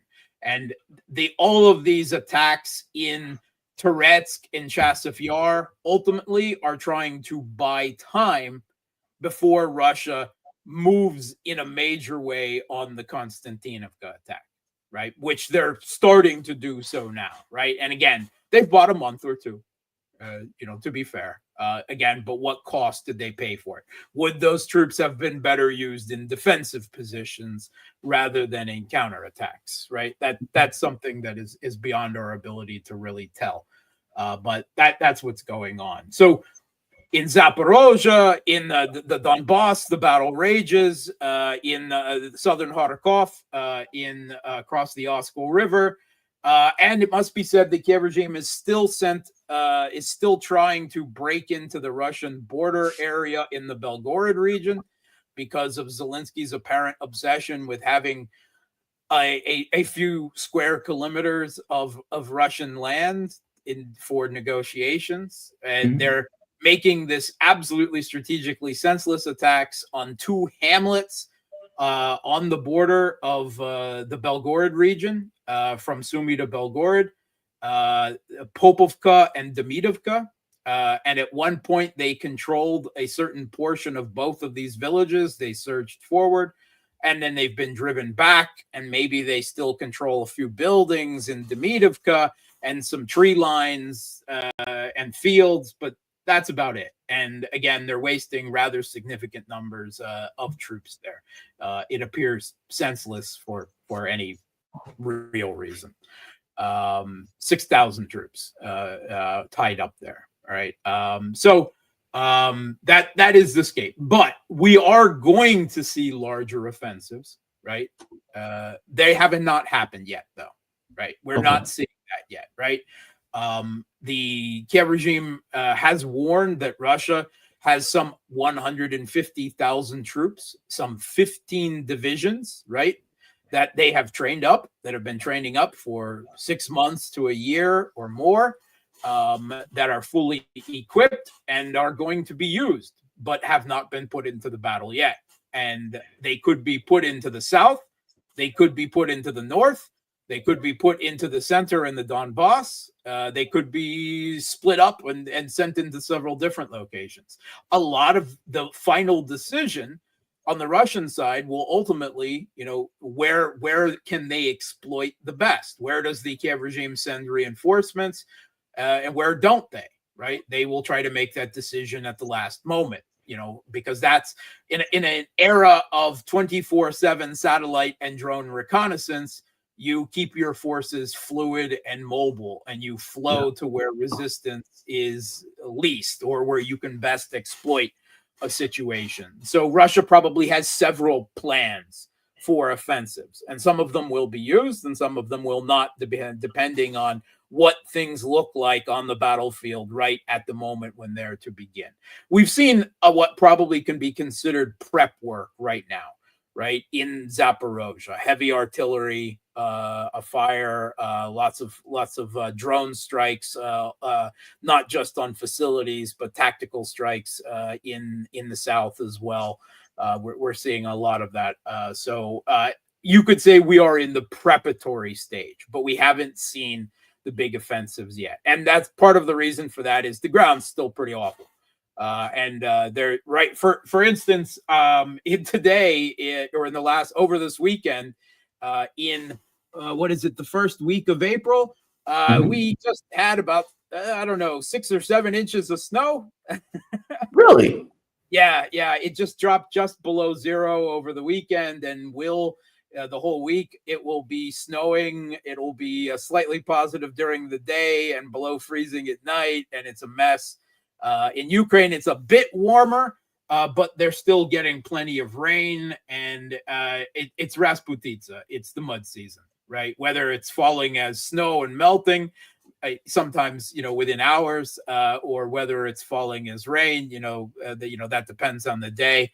But it's still going to be a wet spring for probably the next 2 or 3 weeks, which is why I think that the offensive will have to wait a bit. And that probably Russia was probably planning for that, because in that case, you're stuck to the roads and solid roads, because you can't go off field with that much, or it's very difficult. That does not say you can't do that, but you incur higher losses and odds of problems go up. So more than likely they'll continue the improving our positions and preparatory work for at least another 2 or 3 weeks before we see a big, and maybe more. Maybe they'll wait a month or 2. We're going to see it, right, by the summer. It's just a matter of when is the opportune time to do that. And the Kiev regime knows it. The U.S. know it's coming. That's one of the reasons why they're so desperate and demanding a ceasefire on the Russian side, because they know these offensives are coming. And ultimately, what the Trump administration is trying to do is save a proxy regime in Kiev, right? He may claim, all the beautiful people are dying, right? Yeah, the beautiful people are dying in Yemen, in Gaza too, but I guess you don't consider those people beautiful.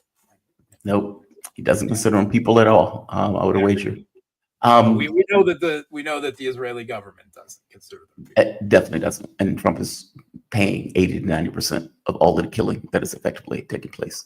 Okay, that's the battlefield breakdown. One of the other things I want to get to is anything on the front of negotiations.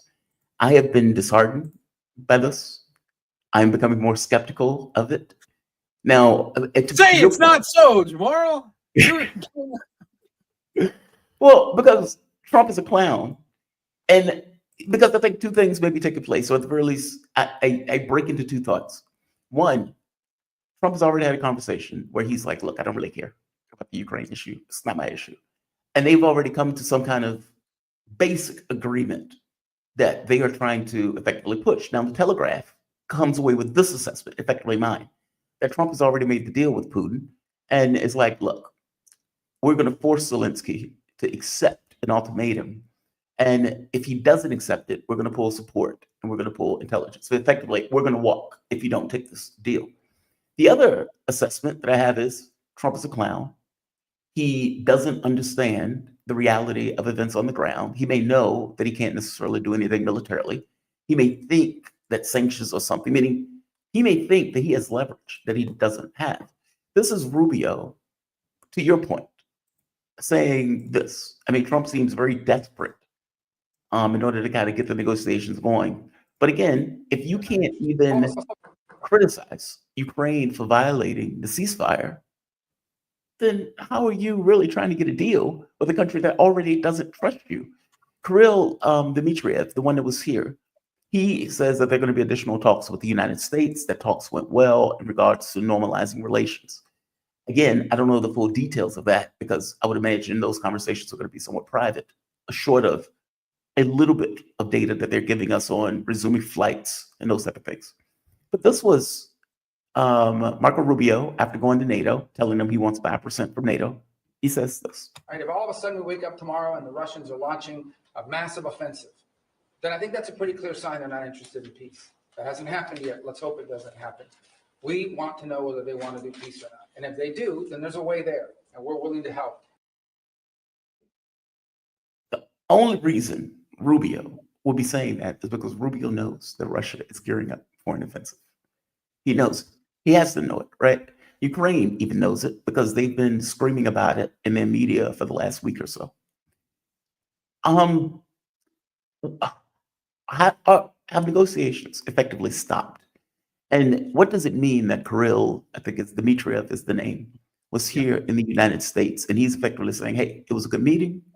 They understand our side on this. Yep. Does that mean anything in real terms in regards to any kind of deal that may come about and take place? Okay, so first of all, I don't even pay much attention to these negotiations talks anymore because I know they're not going to go anywhere. They're not They're not going going to anywhere, right? Yeah. So, first of all, again, Russia considers these two different diplomatic tracks, right? The first one is taking small measures to bilaterally improve relations with the United States, right? Come to some type of normal embassy functions in each other's countries, right? Possibly, enticing Trump, who seems so very interested in business things, of investment opportunities in Russia, rare earth metals, other things, that you can use to entice them, and then talk about how much money there is to be made from the Americans and the Russians working together, blah blah blah. Right, the type of talk that Russia knows that will play to Trump's ears, right? The same way everyone does, the same way the Zelensky regime talks about their much smaller supplies of natural resources, and then backed out of the Trump dictated deal that would have effectively sold every Ukrainian's first and second child Right. to the United States for several generations, right? So they've apparently backed out of that, which I have to assume, considering the conditions that Trump was demanding and what he was offering in return, which was essentially nothing. You get the privilege of being bought up by us, right? That was what you got. And if that gives you some degree of protection because there might be Americans on the ground, well, involved in mineral extraction, then that's what you get out of it. You lucky people, you.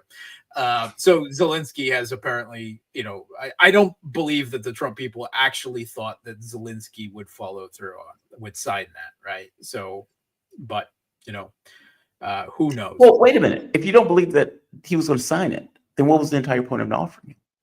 It wasn't offering it to walk. Well, meaning to give him pretext to walk. Creating space between the Kiev regime and the United States, right? If he refuses Trump's deal, right, and doesn't agree, never mind that the terms have changed, the U.S. has changed the terms and made them more onerous every single time. That's not the way Trump presents what's going on, right? And in this particular case, Zelensky's right? I hate to say that in any situation, but yes, the U.S.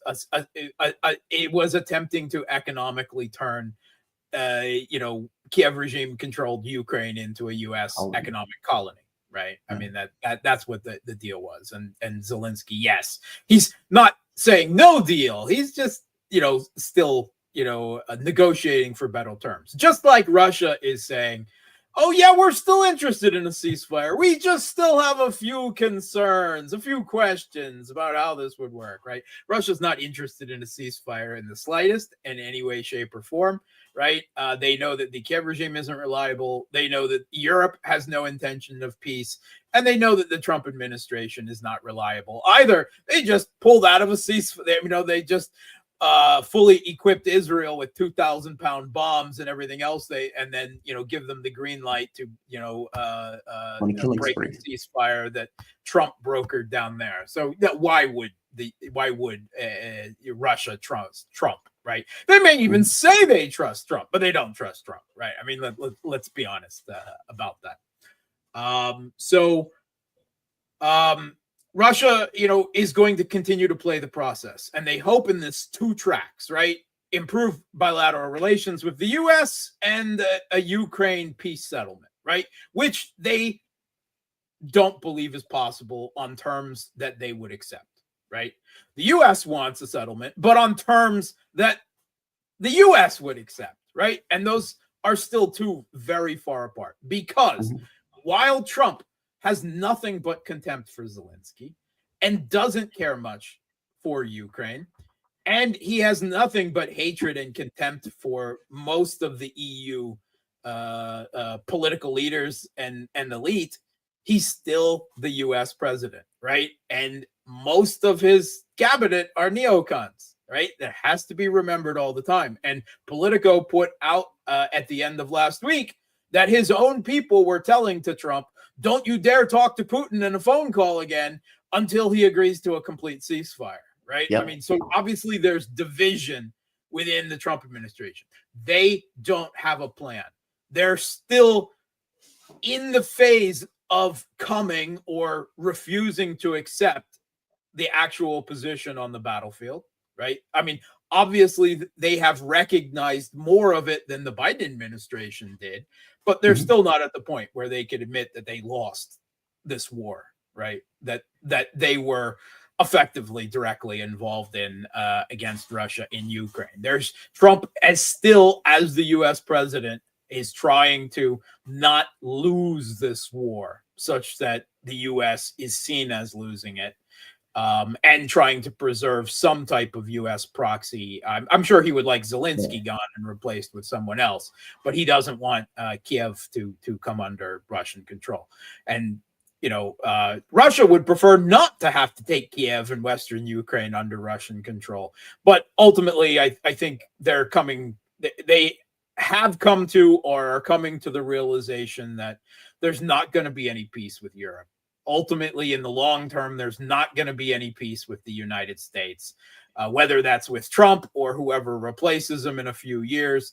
They're just not going to get a diplomatic settlement that will guarantee Russian borders and safety in the West. Whatever they take, ultimately the West will try to take back or will continue a state of Cold War tensions and troops buildups and everything else in a frozen conflict at the best case scenario, right? So Russia's just going to continue. They're going to mouth the polite words. They're going to make the diplomatic motions. They're going to try to exploit this opportunity to improve bilateral relations to whatever degree with the U.S., even if they can't come to a diplomatic settlement that both sides can agree to on Ukraine, and Russia will just do what they're doing and continue on the ground, right? And make the correct. I mean, we saw a report from Washington Post last week lamenting that the Russian diplomats in these negotiations are running circles around both the Trump administration and the Kiev regime because Russia has very good, well-trained, well-prepared diplomats, right?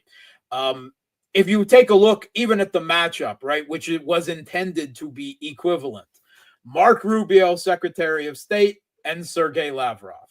Okay, Sergei Lavrov is a decades-long political diplomat, the greatest diplomat of this age, and probably several others as well, right? At the peak of his powers, right, diplomatic powers in the last few years. And Mark Rubio is a politician, right? He's a Florida, Miami Cuban politician, right? He is not a career diplomat. He is not career, right? So yes, he was a senator, but it does not make him a diplomat, right? Right. Let's it does not make him a foreign policy professional. Likewise, you had Mike Waltz and Yuri Ushakov, right? Russia, Putin's foreign policy advisor. Yeah, not in the same league. And then the last one, you have Steve Witkoff and Kirill Dmitriev, right? And this is intended to be, the kind of, it's an open kind of backdoor contacts. Steve Witkoff has no diplomatic training whatsoever. No formal international relations, foreign policy education. He's a New York real estate developer whom his primary qualities is that he's 100% politically loyal to Trump, which is why Trump is using him. He doesn't trust his own blob. He doesn't trust anyone in the foreign policy establishment, the diplomatic corps, and the State Department. He doesn't trust anyone, right? So he's got poor Witkoff. I mean, he's shuttling from the Middle East to Russia, everything, right? As a non-official U.S. official, right? I mean, he doesn't have a specific job. He's not been approved by Congress. He's an envoy extraordinaire. And Kirill Dmitriev is intended to be equivalent, right? He's an interesting guy. He is the head of Russia's direct investment fund, which is actually, not a government official either. It's a civilian body. It's not quite American Chamber of Commerce, but that's not completely something along those lines. He was educated or partially educated in the U.S. He speaks fluent English, as you will have heard, right? Which is another advantage. And supposedly he's 100% personally loyal to Putin. Now, so what Kirill Dmitriev was sent to Washington last week for is to hold Trump's hand, or Steve Witkoff's hand. Maybe he actually met Trump also as well, because they did meet in the White House, right? But the Trump administration is starting to make noise. They've actually quietly enacted a few new sanctions against Russia that have skipped by most of the headlines, not major ones, right? But a few more Russian entities, a few more Russian ships, right? Have fallen under U.S. sanctions. So obviously, Trump is sending signals, right? That he could send more sanctions, and Russia's like, go ahead, do your worst.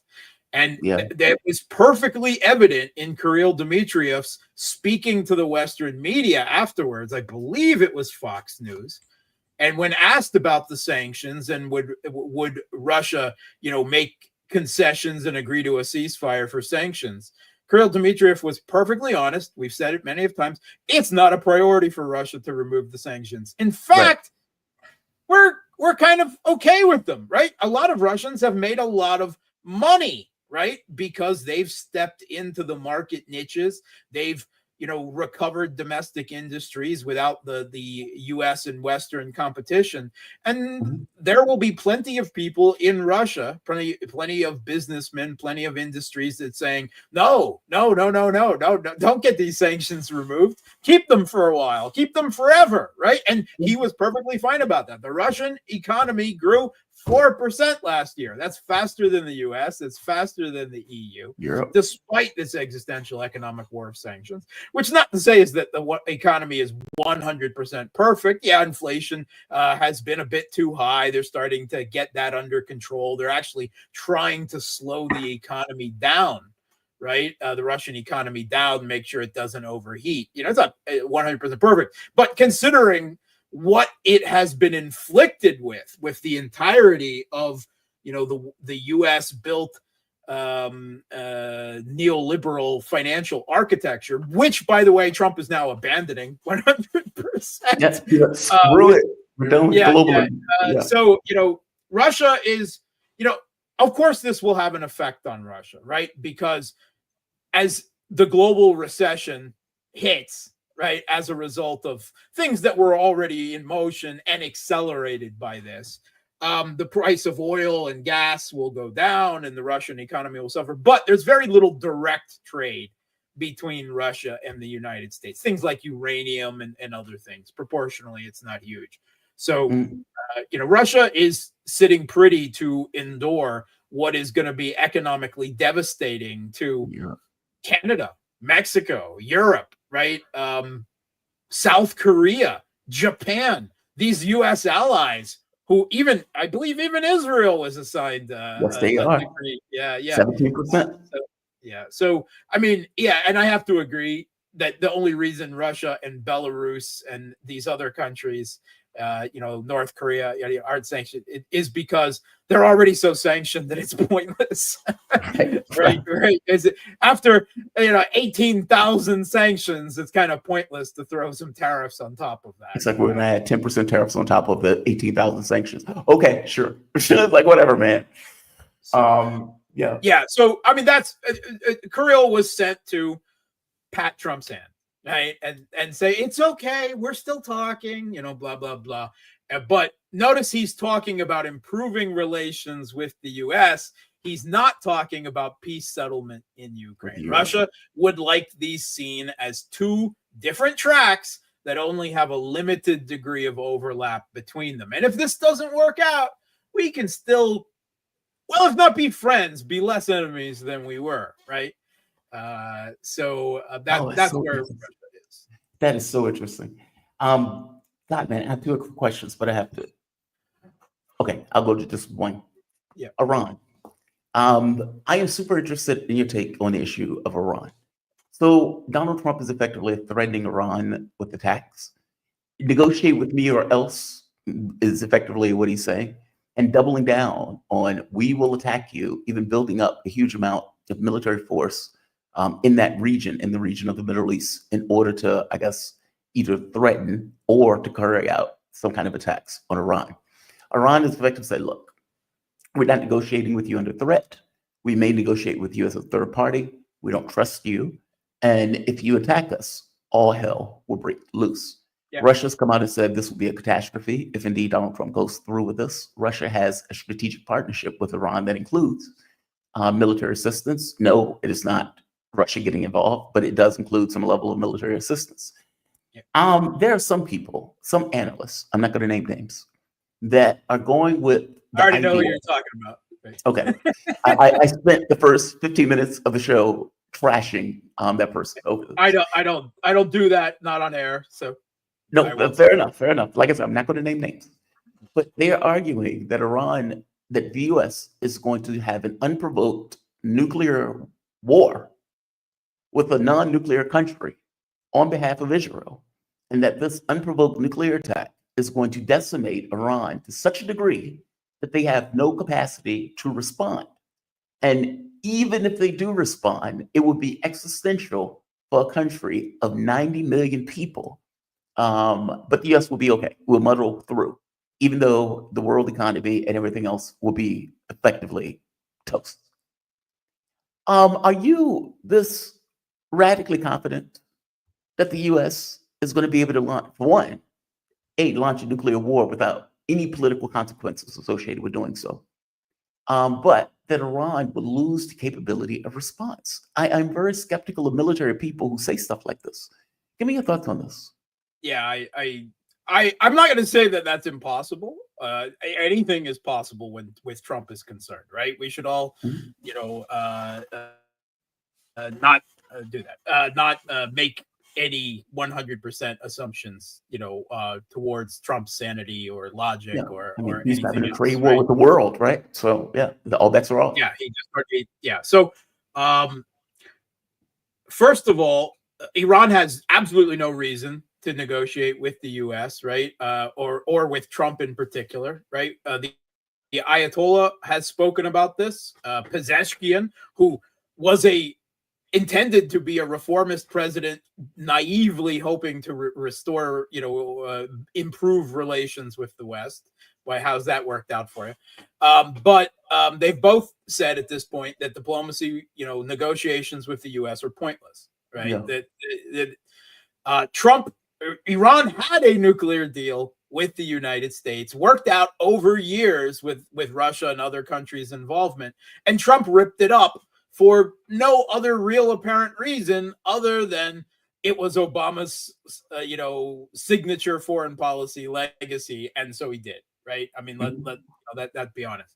And it was Trump who assassinated Qasem Soleimani, the very popular and charismatic and very effective general of the IRGC, whom is principally responsible, it must be said, for defeating ISIS in Iraq. And at one point, even the U.S. acknowledged that. They've got absolutely no reason to deal with the U.S. and with Trump in particular. They've given some signals that they'll be willing to talk if the Russians or someone else, is done through third party, or at least in the room, indirect negotiations. But ultimately, I have to say that my first instinct, and I'm not 100% accurate on this, or sure about this, is that the U.S. is bluffing, right? First of all, again, I think an even greater unlikelihood that the U.S. would use nuclear bunker busters, right, to go after Iran's nuclear facilities. I mean, that would be the end of U.S. diplomacy with the rest of the world, right? I mean, I think it's a step too far. I also think that if we're talking the necessity of that, the U.S. still has conventional strikes, right, that they're capable of, and bunker busting compatible, that there's not much more advantage there, right, in doing it. That being said, I don't think the U.S. has that much military capability unless Trump wants to spend the next 4 years in war in the Middle East, right? He's wasting already short Pentagon supplies of air defense missiles and cruise missiles playing whack-a-mole in Yemen, right? He's already wasted, what, $1 billion I saw burned up. To what effect? Because the Houthis are still firing missiles at American warships and in the direction of Israel, at least, and the like. And the U.S. is just wasting, military assets there.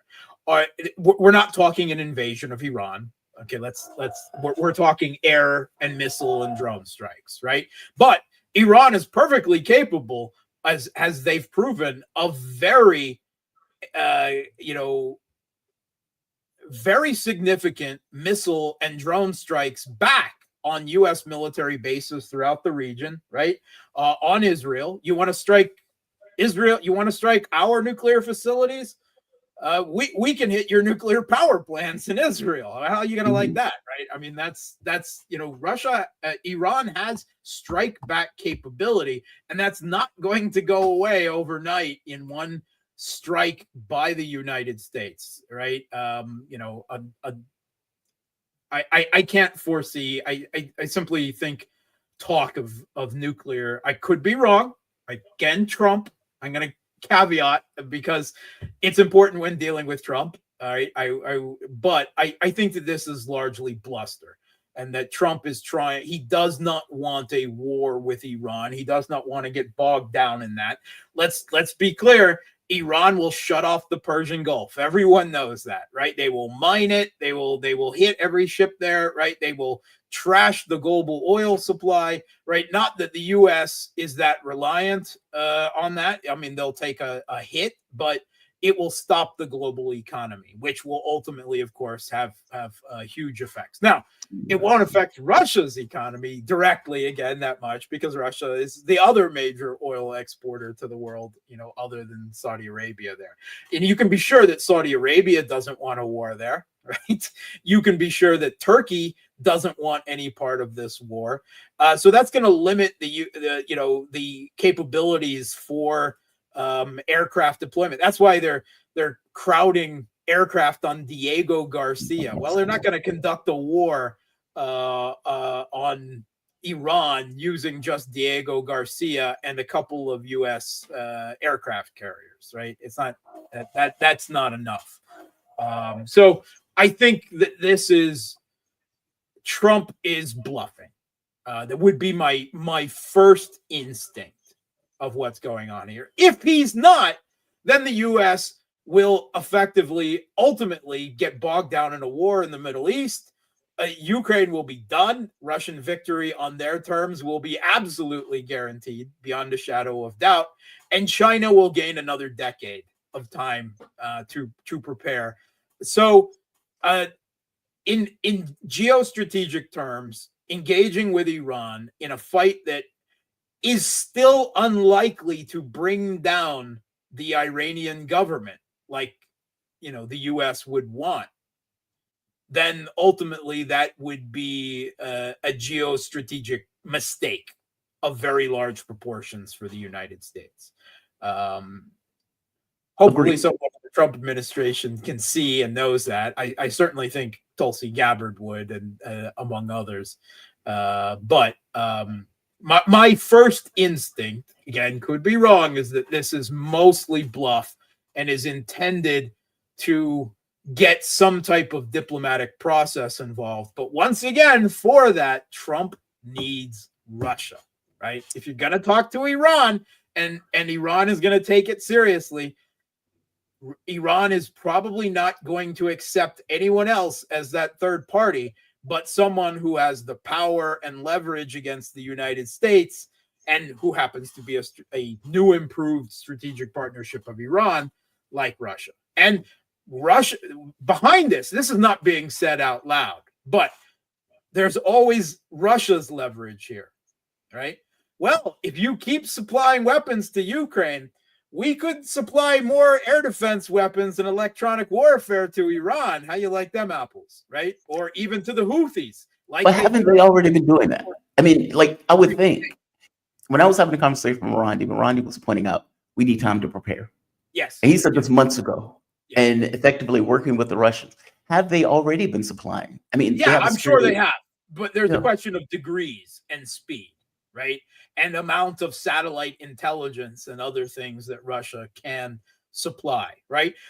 Russia could provide a minimal level of support to Iran, or they could, according to the terms of their partnership, or they could threaten to crank that support up to maximum overdrive, right? It's like that, yes.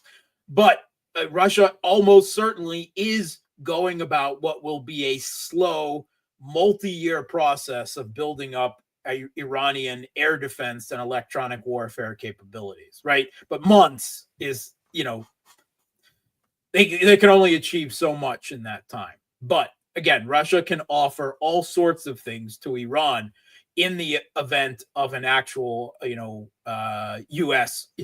Israeli strikes on Iran, right? So that gives Russia even more leverage in negotiations, in wider negotiations with the United States, right? Why should we not give weapons to Iran if you continue giving weapons and military intelligence to the Ukraine? We can do the same to Iran. We can do the same to the Houthis. We can to multiple partners in the axis of resistance. We don't want to, but if you make us. I guess my feeling is Iran is a strategic partner for for Russia and China. And China, yeah. There is no way this will be, I cannot believe it would be acceptable to Russia to lose a regional partner to attack. Certainly not after having lost Syria, right? I don't think losing Iran is really in the cards, right?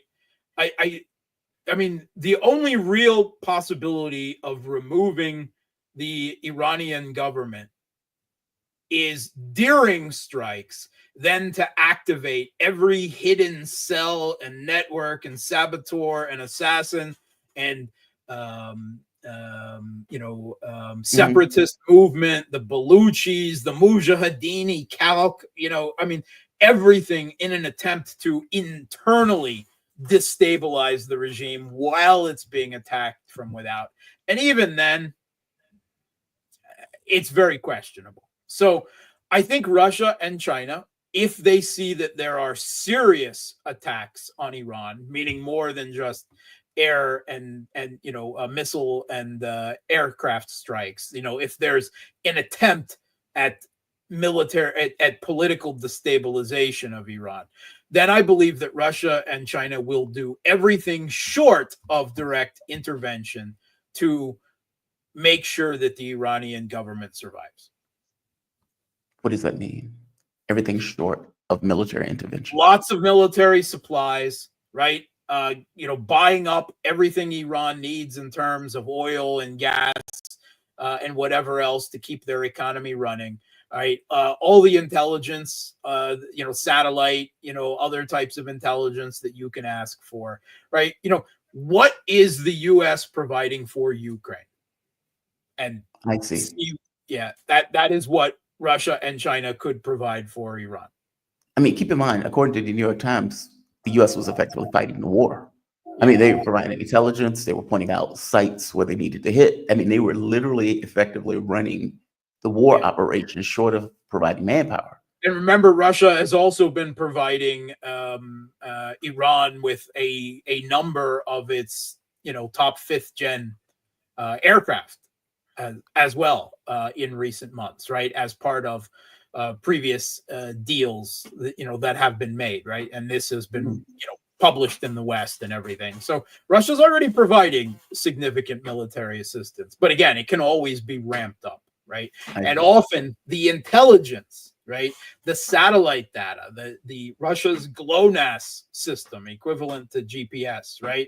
That the value of that is, enormous for Iran to conduct strikes against U.S. military bases, against Israel, against anything and everything, that hosts U.S. troops in the Middle East.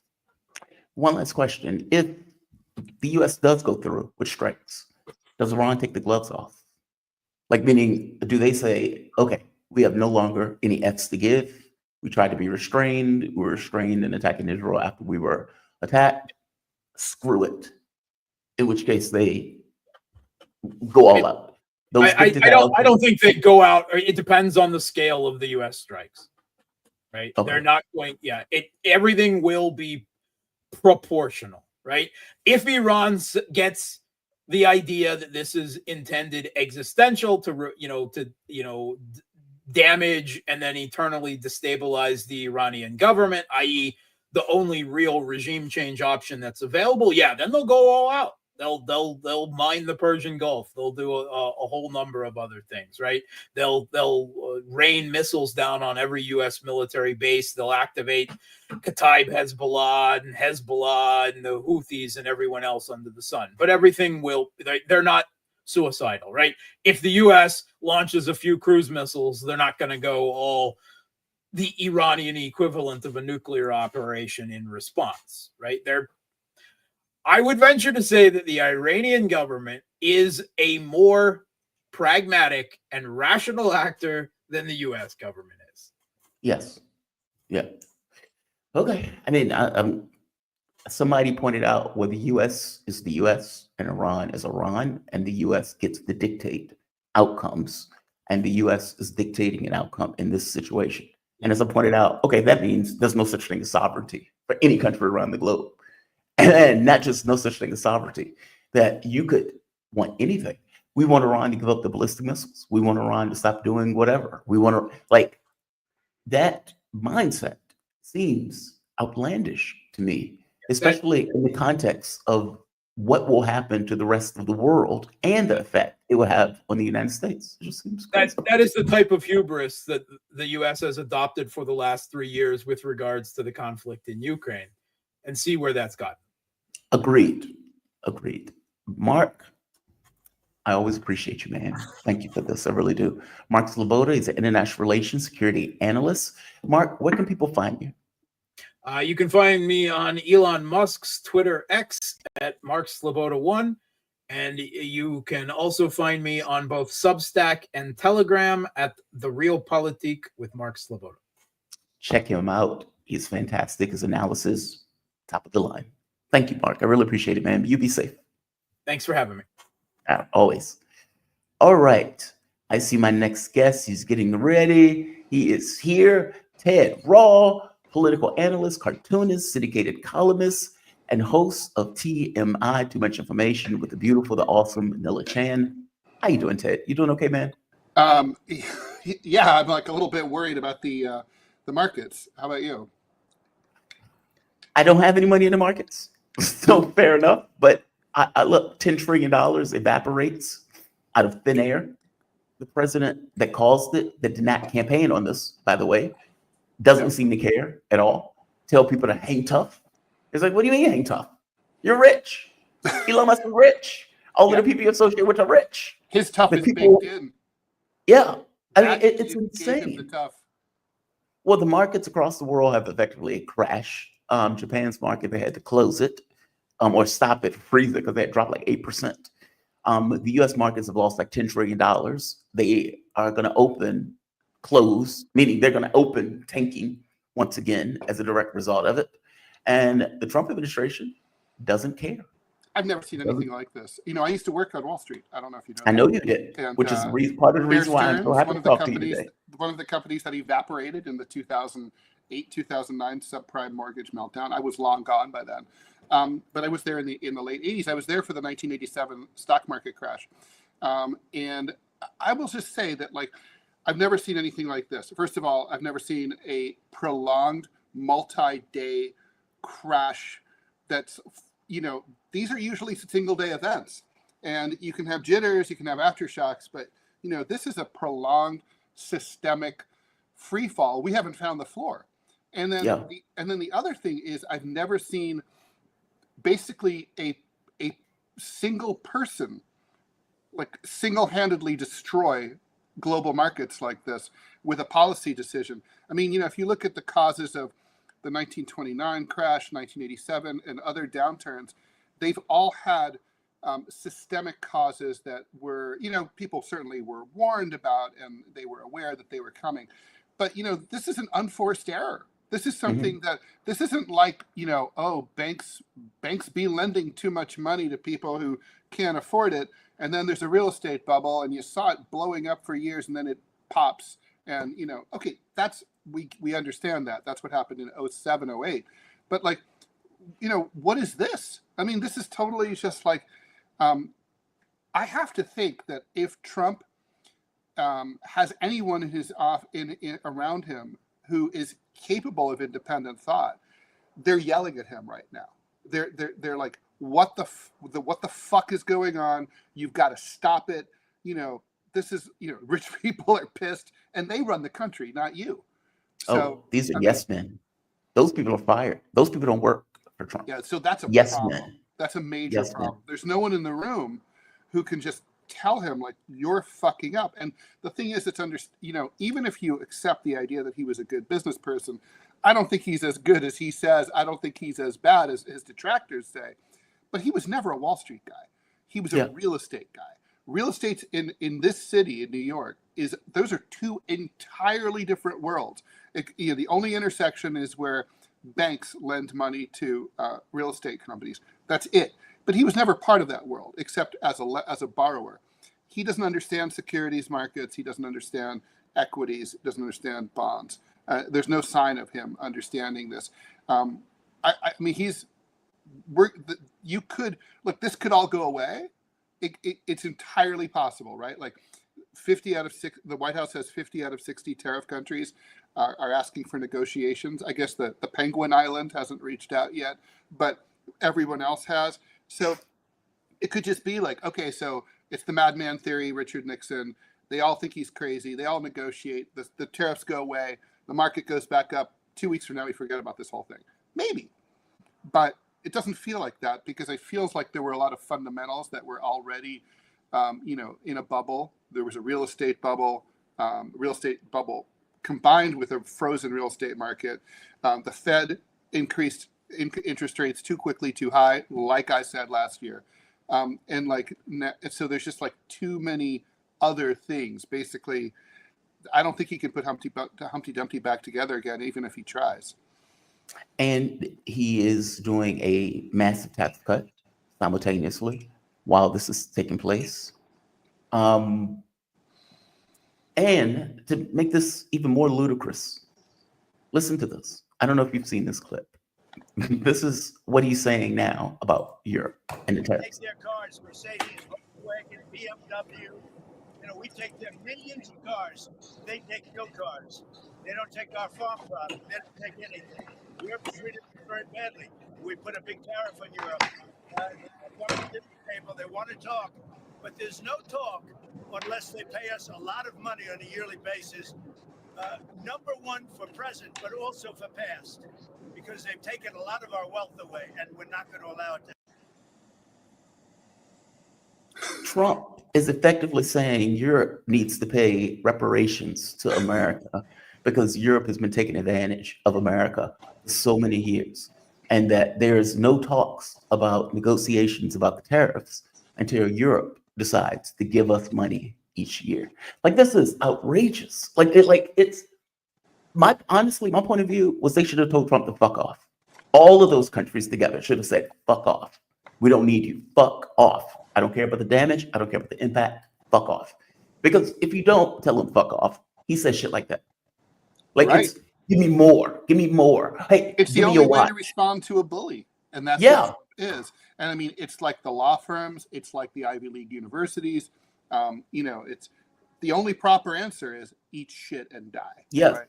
Yeah. Fuck the fuck off. That's what they should have said. That's what China is saying. China's like, we're putting 34% tariffs back on every product coming into China, a market of 1.4 billion people. Anything that you sell, President Xi doesn't play, nor should he. No. And as they, China. Do you remember that meeting that took place? I think it was a few years ago, where the Chinese diplomat read the riot act to the U.S. in public, basically saying, "This is a different world. You're going to treat us as equals. We're not dealing with you under this notion that we're subordinate to you in any particular way." And by the way, Russia is doing the same thing. When they was like, look, we beat the shit out of Ukraine, and not just beat the shit out of Ukraine, we beat all of you. And with the GDP pushing us to number 3 and 4 spot in regards to the world economy, we are not taking a lesson from you. Full stop. Europe hasn't learned that. And so if Europe is like, hey, can we negotiate? Trump's, in his mind, it's they're weak. They're weak. They need us. They're coming. They're begging us. And so now that they're begging us, now we can get more. Mark Root, I want your watch. And Devon Lang, I want the underwear that you're wearing. I like to sniff them every so often. So yeah, that's what I want right now. No, I don't need it. I just want it. If you want to make a deal, I need your underwear to sniff.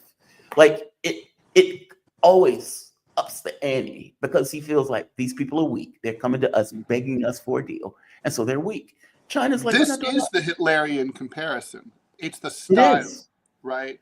Hitler had that whole theory about the triumph of the will, right? Which basically is if you have balls and you're willing to, bluff and bluster, other people will be scared and they'll give you the Sudetenland or maybe all of Czechoslovakia or Austria or whatever you want. And I mean, that appears to be true for the time being. In large part, it's not true about in short term. The will to throw a punch. Yeah. Is the will to throw a punch. The other person may not be willing to throw a punch. I mean, like, you are, I'm a graduate of Columbia University. I've never given them a dime because they treated me like shit. But the point is, I have to admit, and I'm unemployed, right? So, like, even so, if they had come out and said, the Trump administration is fucking us because we allowed anti-Gaza war protests on our campus, we need to replace that $400 million that the feds are yanking. I would have been seriously tempted to send them some money, maybe $100 or whatever. I mean, I think, Columbia has a lot of wealthy alumni. It's like a lot of liberal alumni.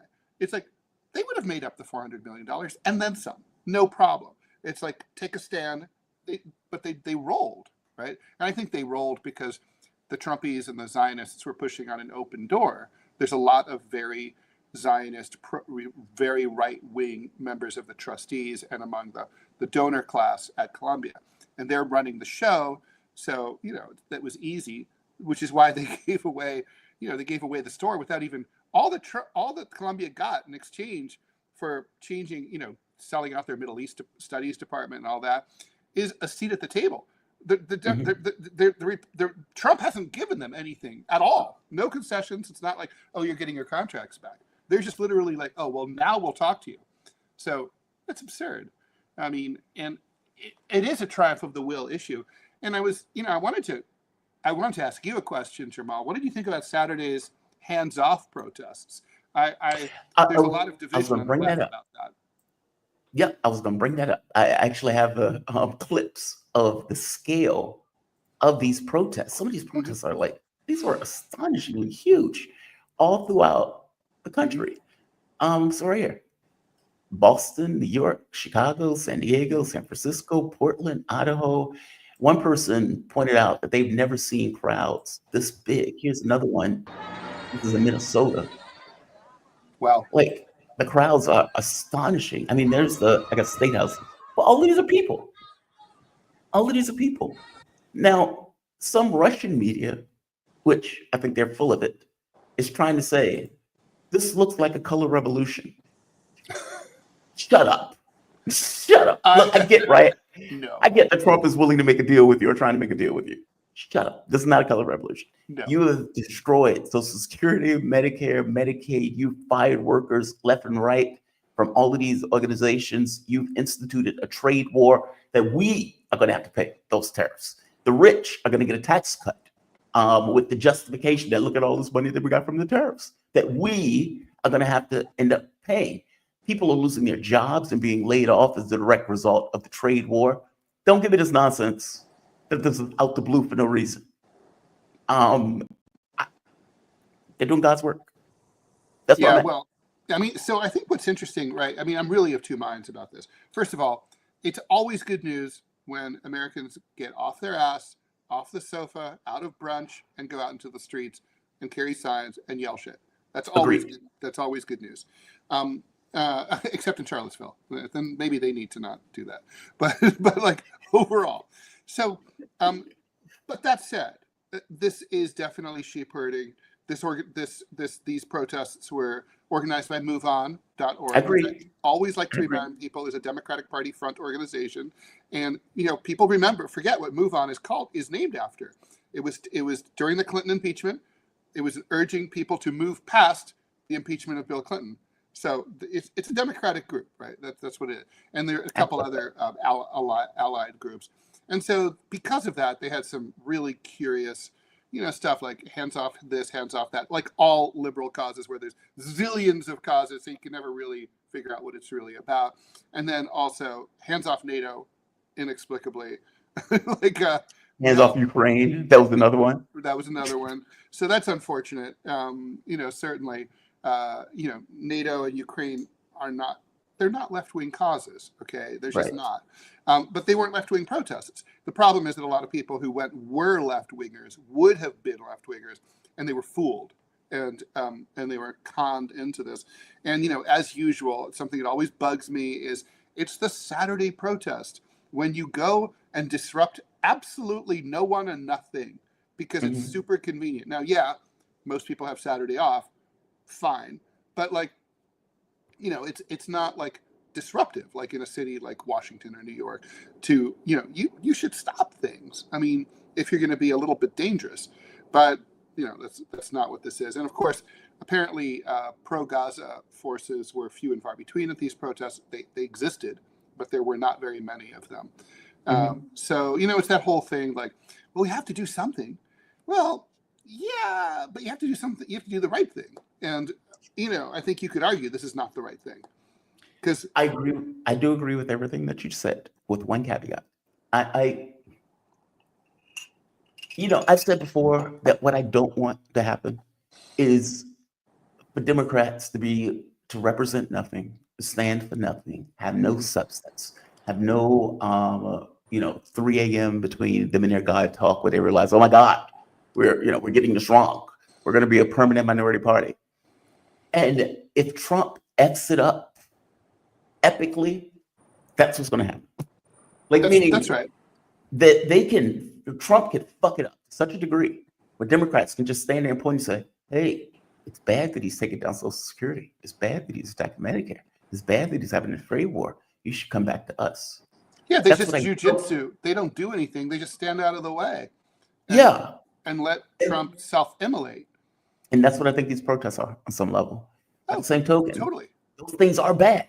But there is no socialist organization that can, or left-wing there's no left that can, organize anything like this. So that's the problem. I mean, people keep saying, well, Ted, Mr. Weiner, with Mr. Winger, what do you suggest? I'm like, well, unfortunately, we have to go back to 1968 and start rebuilding the left that was crushed during the 70s and 80s and 90s from the grassroots up.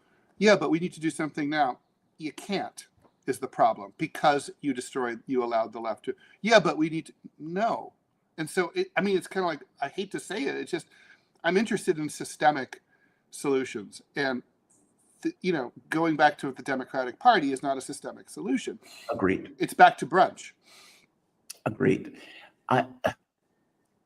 It's interesting that it's coming out that this is all happening simultaneous to the publication of about half a dozen books by White House insiders who are all revealing just how senile Biden was the entire time. Yeah. And so, you would think that would discredit the Democratic Party, but the people are trapped in the two-party. They're in the two-party trap. It's just like, we have this or we have that. And in a way, they're not wrong. Those are your choices within the system. So, and it's hard for people to say, the only, like in war games, the only way to win this game is not to play. Seems clever in the movie, but people don't really do it. They play the game. Not in real terms. They would say, 60% of the country would say, well, we're not part of the political party. And yet, when they go to vote, it's like, oh, I don't want to vote for this third party because I don't want to waste my vote. I call it the esoteric other. It's like other people, this amorphous thing of other people will do something else. And because this amorphous thing of other people may do something else, it's a choosing for me in regards to what to do. The Democratic Party is trash. They're not a solution. They're not an option. And yet, because of that dichotomy of thought. I mean, there are people who even are here where they'll be like, oh, so you're a Trumper? No. Are you out of your mind? I just spent the entire show trashing Trump. Oh, so you're a Democrat? No. Like me trashing one doesn't mean that the other one is made of platinum. It just means Right. this one is trash in regards to the way I'm talking about him now. Give me 30 minutes. I will probably get to the other one also, right? The Democratic Party is not a solution. And I guess it's like, oh, there- if you don't like dogs, you must like cats. If you don't like cats, you must like dogs. Well, maybe it's that's like fair, everyone. you know? Maybe I have a But I think- chinchilla, right? I think what people get stuck with is, and I think Democrats have realized this on some level. All right, Republicans are going to destroy all of this stuff. And we don't have to do anything because they're going to destroy all of this stuff. And so we can just stand here and we don't have to do anything. And that is our job, to not do anything. We're a cultish fundraising mechanism. That's what we are. And they, on some level, accepted that status, that the job is not to do, to get stuff accomplished. So no, we're not going to get Medicare for all. We're not going to increase minimum wage. We're not going to give the $300 that Joe Biden was talking about to kids as they're growing up. We're not going to do any of that stuff. We don't believe in that stuff. Our funders, our donors, who are the same people who fund the Republican Party, they don't believe in that stuff. So we're not going to do that stuff. And if you don't vote for us, we're going to let Republicans dismantle everything. So that is what we are. We are the thing that holds and stops Republicans. That is outlandish, but that seems to be the premise that they took. And let me add one more thing to that. Bernie fucking Sanders. Bernie fucking Sanders. Hey man, I've lost my job, but I'm here to pay this bill. This is Sanders saying this, which is... By the way, before you say that, I should just say the market just opened 4 minutes ago here in New York City. And the Dow Jones Industrial Average is down 1,200 points in the first few minutes of trading. 1,200 points in minutes. Mm-hmm. Billions of dollars. Yeah. Up in smoke. That's what, on the top, third day? That's on top of last week's losses, right? I mean, and what Trump came out on Thursday? 14% of the market or something like that. Was it Wednesday or Thursday where Trump came out with the trade thing? Because it's been like 3 or 4 days where the market was the second, right? So that was Tuesday. Okay. So we're talking about Wednesday, Thursday, Friday, Monday. A 4-day drop. Like I said, I've never seen anything quite like this. Sanders comes out with this comment. He says, last night, where is it? He said, last night, every Senate Democrat voted for my amendment calling for a $17 an hour federal minimum wage, while every Republican but one opposed it. The movement to raise the minimum wage to living wage is growing. In 2025, a job must lift you out of poverty, not keep you in it. Now, the notion that Sanders is putting this out during the Trump administration where Democrats don't have the House, they don't have the Senate, they don't have the presidency, they don't have the Supreme Court. They got nothing. And he's like, every Senate Democrat voted for a bill that all of them know will go nowhere. That's why. Oh, this is great. That's why they voted for it. And exactly. While we're nitpicking, the fight for $15 an hour, which I think it began in 2010. Okay. So for the last 15 years, we know inflation has raged. Okay. It's not just the last couple of years. And so $15 an hour in 2010 is like 30 or 32 now. And like, so like, he's like, again, even if like, let's just say miraculously, the Republicans were like, okay, 17, it's still too low. It's like, you're just starting out too low again. So it's just like, yeah. And Sanders is the best they've got, right? He's their best. But he is. And he's not good enough. He's ludicrous. I mean, like, that's not even honest, right? Like, the portrait that Sanders is painting with that tweet is so dishonest. Yeah, because the fight has begun. No, it hasn't. Like, no, it hasn't. If when Joe Biden was in office, Democrats had the House and the Senate, this would have never passed. No. Joe Biden had the opportunity to push for it, and he dropped it like a hot potato. And to make it even worse, dropped it after telling people on the campaign trail, you guys are heroes. You were working during COVID. You were out there putting your bodies and your life on the line for people like me and other white collar workers that had the opportunity to stay home. You're heroes and you deserve at least a living wage. You need a living wage. That's what needs to happen. And I, Joe Biden, am going to pass that living wage. AOC, if you remember, said, I'm not going to force the vote because I believe that I can get Joe Biden to back a $15 an hour minimum wage. When Joe Biden got in office, he dropped it like a hot potato and blamed the parliamentarian in the Senate, somebody who was not elected, by the way, and who could be fired. Republicans fired the parliamentarian under George Bush when they wouldn't support the policies that George Bush wanted. Joe Biden wasn't willing to go that far in order to get his agenda accomplished. It is outrageous. The Bernie Sanders is out here screaming about, oh, hey, look, the Democrats, once they lost their jobs, they're now willing to pay a bill. It's insane. Right. Yeah. Well, it's kabuki theater. That's what this is all about. I mean, the thing that's so frustrating is, you kind of know what the American people need, which is a worker centered, left-wing political movement. But I don't know how we get there because people have been so propagandized into the duopoly that they can't get out of it. And it's almost like, okay, I can see the Republican Party imploding for the time being until they get their shit together again, which they will. But then it's just the Democrats. It's like, it's the rope-a-dope. If it's not one asshole beating you up, it's the other one over and over and over. The people can't win under this system, which is why the whole system has got to go. And normally a time of crisis would be a time of opportunity for the left. And maybe it is. The one I did write a book where I back in 2010 called The Anti-American Manifesto, where I argued that the internet makes organizing super quick. So, maybe you don't have to go door to door all over the country, and you can use, these tools to, put together a mass movement very quickly. I mean, I think that might be true, but I'm worried about the attention span of the American people, the sustained aspect of it. Whenever I bring that up to left progressive friends, they don't get it. I'm like, well, but back in the 60s, these protests against the Vietnam War and for, civil rights and women's rights and gay rights, they were sustained. Like I remember growing up in, crappy little Kettering, Ohio, the Cesar Chavez, the lettuce union people, they were there in front of the Kroger supermarket 7 days a week. Snow, sleet, rain, in shitty Kettering, Ohio, which is a Republican town and very Republican. And it's like they were doing this everywhere in the country.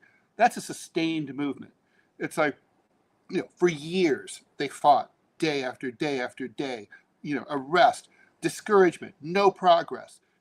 But that's what is needed. And I just don't know that the American people have that in them.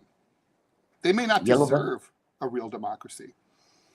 The Yellow Vest movement in France. That was another one, right? It went over like a year. Yeah. They had 70% support from the French public. Other countries wouldn't put up with this. Right now, there'd be a revolution in most countries over what's going on right now. And I don't just mean the stock market. I mean the economy, over Social Security, over what's the deportations. The deportations alone would you think in Pakistan, people would be sitting at home watching on TV? No, they're out in the streets. I mean, these are ornery people who are poor, living in a place that's hot as shit. It's 112 on a good day. It's humid. It's uncomfortable. They're grouchy, and it's like any kind of offense, they're out in the streets. The French are the same way. It's always like en grève, on strike, always, like so.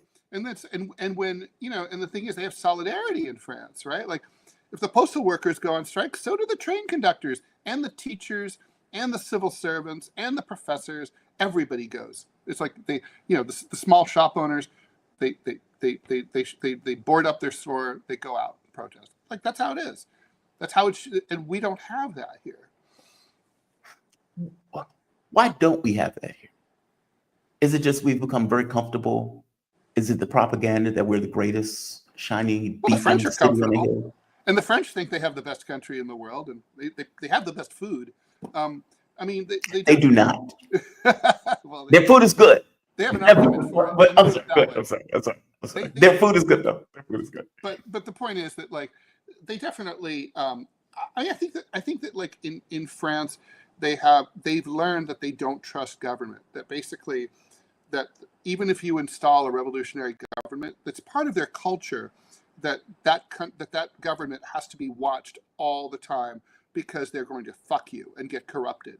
And so then you're going to have to overturn them. Like, Thomas Jefferson famously said about, here every 20 years, right, the blood of the patriots has to fertilize a new democracy. He was looking at Europe when he made that observation. The French never forgot it. And I think I don't think it's the comfort thing. I think it's the pioneer colonial project that the United States is. I mean, the United States is like Israel in that, this is a country that, there were people here. We came in, we killed them and stole their land. That's what, and if you look at countries like, like Australia, also similar, right? Also Anglo-Saxons doing the same thing. I think it's kind of like, it's based on, it's kind of like the sense is you got to take your shit from someone else. And if you're too weak to not resist, then you deserve to be killed and robbed. And so in a sense, when it comes around to you, like in the boom and bust cycle of capitalism, you're kind of like, I knew that someday they could be coming for me.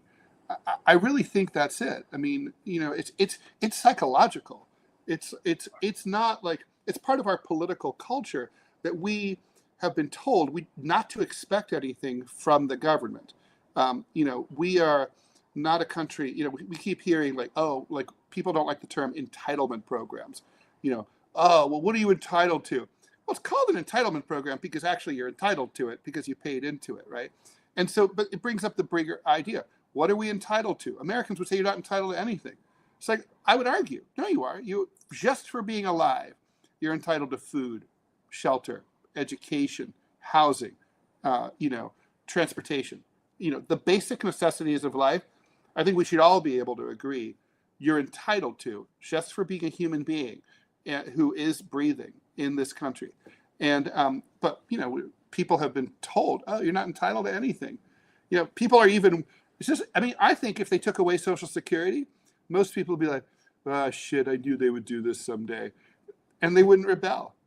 They'd be mad, but I don't think they would, have a revolution. That's terrifying.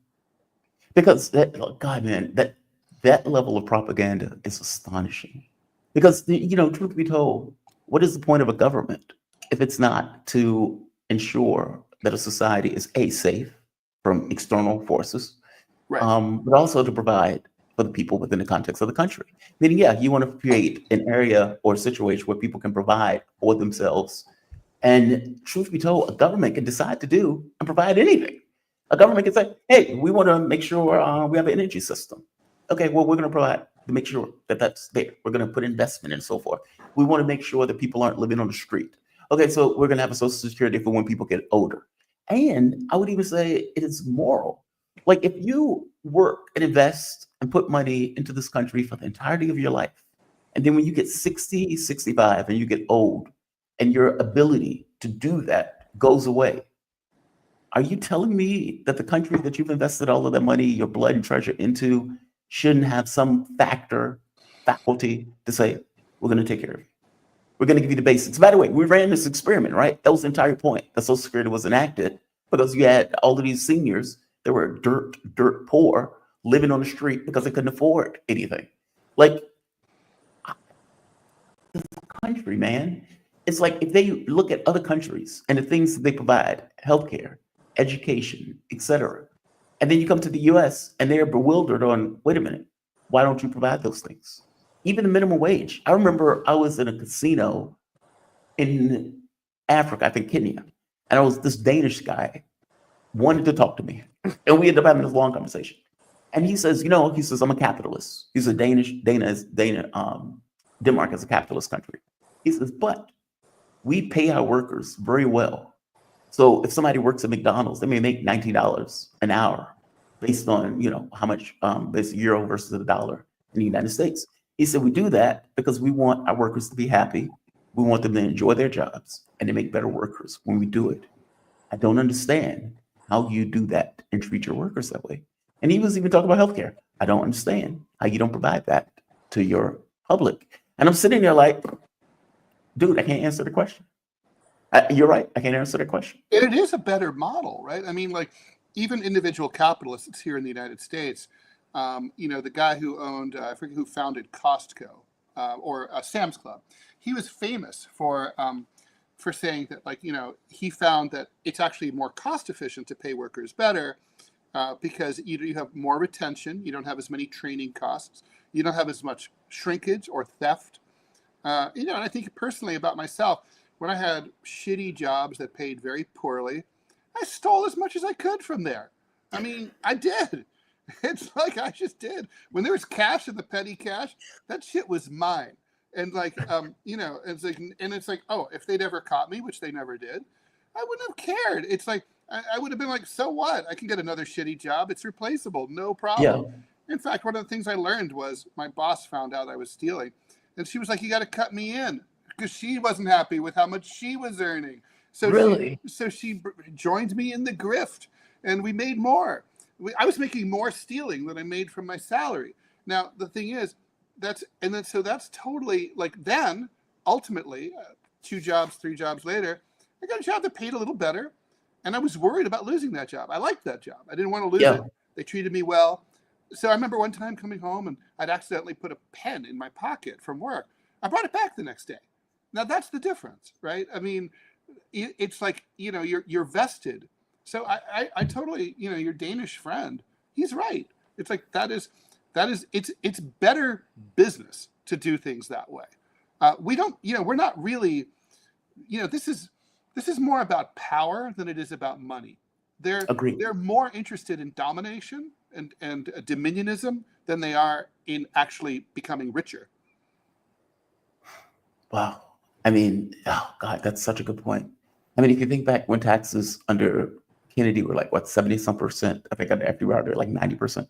Yeah. Like anything over. Who would say that, like, during the 1950s, when those taxes were so high, who would say that the economy wasn't booming? There was a small recession once, but I mean, for the most part, that post-war boom is huge. Yeah, it was expansion in regards to the American business and everything else. Ted, I'm going to let you go. Thank you for this, man. I really do appreciate it. Ted Rall, political cartoonist, syndicated columnist, host of TMI with the great Manila Chan. They're coming on at 10 o'clock. So check them out on their channel immediately after this. Thank you for this. You be safe, man. You too. All right. Have a good one. All right. We have come to the end. I want to go through the chats before I finish. Daniela Modus Cutter. Thank you, Daniela. Beautiful pick, by the way. Papa Onaya Shelley, I discussed this one earlier. Why does the left hate American workers? This is why you will continue to lose. How about we cheer for the American workforce? But they keep mocking us. Nobody is mocking the American workforce. You have no greater advocate for the American workforce than myself. This fake populace that is going to lose jobs, that is going to increase the cost of living for Americans, including American workers, while you get nothing out of it. It's not fighting in your interests. When they're destroying or going after unions, the minimum wage is not going to go anywhere at this point. And the jobs that they're talking about are filling with robots. This is not to our benefit. It's just not. So look, I could be wrong. Who knows, right? In 10 years, you can look back and be like, hey, Donald Trump completely reshaped the world economy and destroyed globalization going forward. And America is far better off. And we only had to lose trillions of dollars in the market. Okay, maybe. I'm very skeptical of that. We've run this test before. It didn't work. Let's try one more. So bikes a lot a day. Future question for Sleboda and Ritter: will Russia use the upcoming Iran war to sink every aircraft carrier in the Middle East? Rumor has it that Russia is targeting U.S. ships for the Houthis. Oh, I don't know. I don't know. I mean, look, Mark did point out that is not in China's and Russia's best interests, and they will use everything up to the point of military force to assist Iran in destroying any and everything that they can in order to rebuff what America is doing. They're saying Iran's being proportional. I don't think they should, but okay. Yeah, I'll leave it at that. I'll leave it at that. Sir Bike Salat, question: how do I get paid to protest?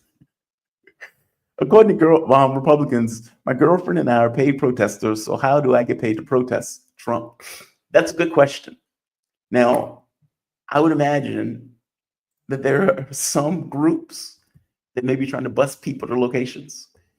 I get the sense that this is more organic, even if it's, let's say, being organized by a Democratic group.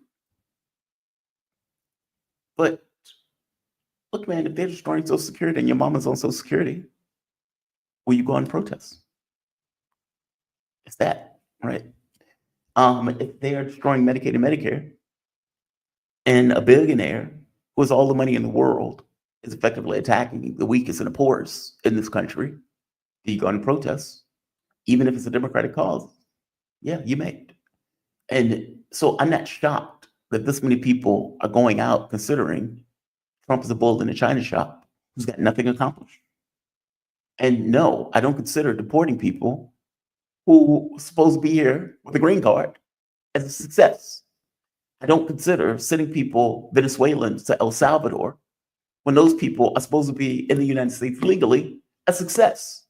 All of these are bumbling, ridiculous things. And now, an unforced shot to the liver of a trade war that Trump is going to be too stupid and bullheaded to pull back on, regardless of the damage that it causes the same people who voted for him. That is what we are encountering. I don't think you have to pay people to do that. Now, if Republicans want to come up with this, fascist fig leaf nonsense of doublespeak of, well, those people are there because they're paid to. Okay. Yeah. That child is also part of Hamas when Israel killed him, right? It's the same line of thought. You make up shit when you can't necessarily deal with the reality of events. In fact, I give you one more. Nancy Mace. Now, Republicans have been saying whatever they need to say in order to avoid the reality that the American public is pissed off. Nancy Mace is being accused of putting out a thirst trap photo. And again, the term I'm using, thirst trap. Thirst trap. Now, the reason they're calling it a thirst trap photo, do I still have this clip? Oh, where's the clip? Where's the clip? Right here. They're calling this a thirst trap photo. And apparently it got a little criticism for it. She says, morning walk with Cup of Joe before hit the road. I hope you're enjoying your Saturday morning. Nancy Mace. And then you get this picture. Is that a thirst trap photo? I don't feel thirsty. Don't feel thirsty looking at this picture. I understand why they say maybe a thirst trap. And I've seen photos of Nancy Mace that were not bad. I am perfectly hydrated looking at that photo. Perfectly hydrated. No thirst. No thirst. Maybe for some conservatives, maybe they're talking about her breasts jetting out into the photo. I don't know. We have another one. Raphael Lagonde Lepe, old man. Okay. You're being a little epic with the naming, but fair enough. I'll go with it. Is there any opposition leader among the Council of Security of Russia? Nobody is telling Putin to stop before, oh, stop being a doormat, stand up and fight. Dude, they have invaded Ukraine. They have taken 20%, if not more, of Ukrainian territory. They are going on an offensive or preparing for an offensive with the idea of potentially taking all of Ukraine. I understand that some people think Putin is a pushover. I understand that some people think he's not aggressive enough. He's a politician. And like any politician, you have to work between lines. And as Mark pointed out, Mark is, more of a hard ass on this stuff. But in Putin's mind, I need to win this war without starting a large war with NATO. How do I do that? It's that. That's the needle that you're threading. Doesn't matter if you can win a war with NATO. What you don't want is still to get into a war with NATO. At that point, you're talking about nuclear powers effectively, directly in combat with each other. So are there more hard asses in Russia? Yes. Yes. I would say at this point, Medvedev seems to be a hard ass. Some of the comments that are coming out of Medvedev is pretty astonishing. Funny, but definitely a hard ass. But Russia's accomplishing its objectives. It will accomplish the objectives of the special military operation. It will win this war. The fact that the United States is even engaging it as an equal is something that doesn't happen ever. When have you known the U.S. engage any country as an equal? And I know Donald Trump pops off every so often, but the reality of it is we have no capacity to change the context of events on the ground after throwing everything at them and even pointing and using our intelligence and our own assets on the ground to dictate where Ukraine strikes and hits, even in Russian territory. And they lost. Every European country that dumped weapons and money with the objective, our goal is to inflict a strategic defeat, to destroy the Russian military, destroy the Russian economy. It is the European economies that are reeling and falling apart. The trade war is just going to make it worse. So, regardless of my criticisms and my thought of I'm probably more aggressive, doesn't matter what I think. It's very possible that my solutions would have been wrong. Putin is accomplishing the objectives of Russia. He's sitting with an 80% approval rating while he's doing it. The country in GDP has moved up to like number 4 or 5 in the world. And their economy is overheating, meaning they're trying to slow their economy down. This seems like a success to me. So I get it. But he seems to be on the right track. Just saying. Well-dressed nerd, brave. JT, you are wrong. Oh, am I? Oh, I'm gonna have to get the caller thing in. You are wrong. Just very straightforward. You're wrong, sir. You're wrong. Brave, you're gonna have to tell me how I'm wrong and where I'm wrong. Foment dissident. Which entity? Oh God. Oh, he's gonna fuck me. Which entity and trick did you find most interesting? Q, crystalline entity, the tribe. Q is my favorite by far. In fact, I had an opportunity to have a conversation with Delaney, the guy who plays Q. Raging liberal, a raging liberal.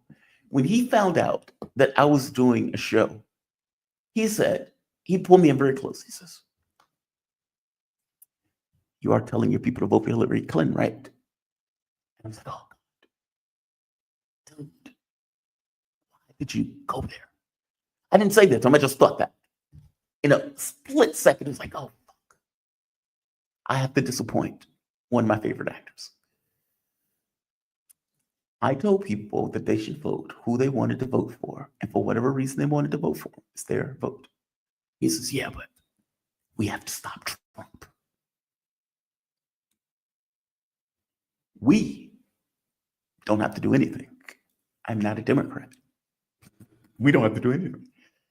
It was an awkward conversation, and it became immediately awkward when he got very political with this idea that because I'm an actor that, I should listen to, an actor.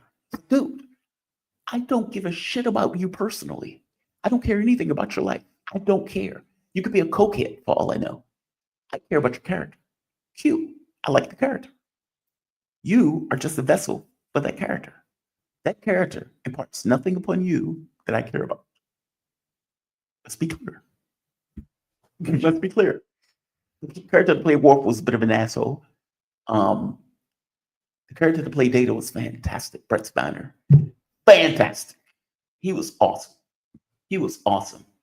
And he was one of them that seemed to enjoy talking to people. And because, those people came out to talk to him, they came up to see him. Those people loved the character. And he, whether he felt like it or not, would sit there and talk to each person that came up to talk to him. And of course, gave money for a picture and all. He was awesome. He was fantastic. Favorite character, though, is Q. Easy Q. Because when you asked me before, who was my favorite villain, I didn't put Q in that list because I don't know if Q is a villain. I know he does mischievous stuff. But over the arc of the show, I'm ignoring Voyager. Voyager's portrayal of him was fucking ridiculous. Next Generation, Deep Space Nine. Next Generation, more so though. He seemed to have a larger purpose. Introducing Star Trek to the Borg in a way where they could prepare. Saving Picard in regards to the surgery where Picard was dying of a heart fucked up. Saving reality when there were multiple points in reality that they were unraveling. I am fascinated by the character. I don't know what was going on between him and Guinan. Obviously, that race had some association, but he is easily one of the most fascinating characters in all of science fiction.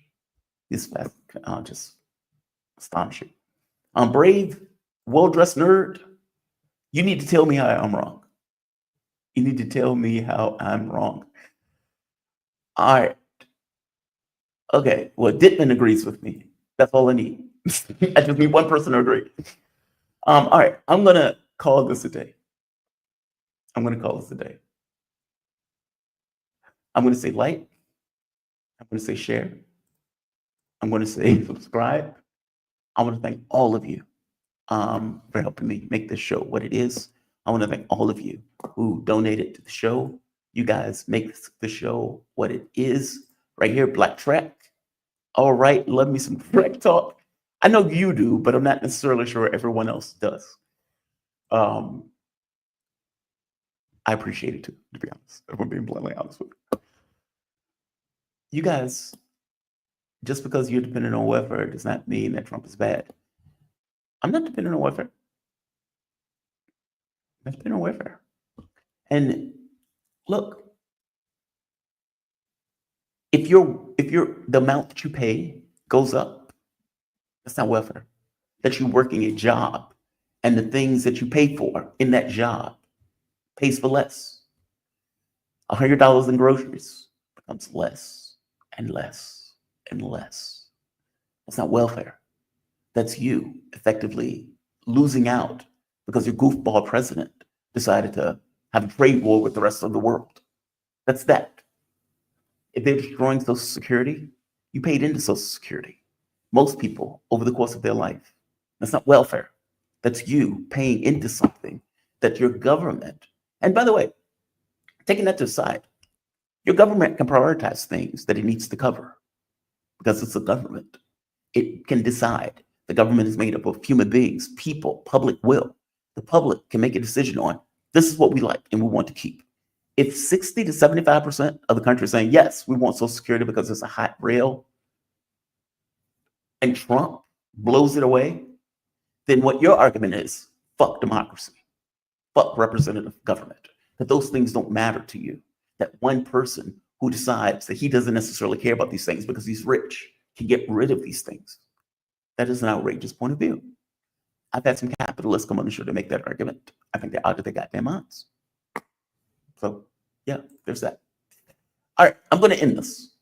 I was looking for Brave to see if he made additional comments. When somebody tells me I'm wrong, I want to know why. All right. Brave. You know what? Maybe what I can do is when I get the 50K, I will definitely try to nail down getting the phone lines on where people can call in. I will try. Yeah, I'll try. All right, I'm going to say like, share, subscribe. I want to thank all of you for joining me. We hit over 800 today, so we did fantastic. I could only do that because of you all. I want to thank all of you that donated. You guys help make the show what it is and help keep the show running. You appreciate it. You are. You guys have a fantastic evening. Signing off.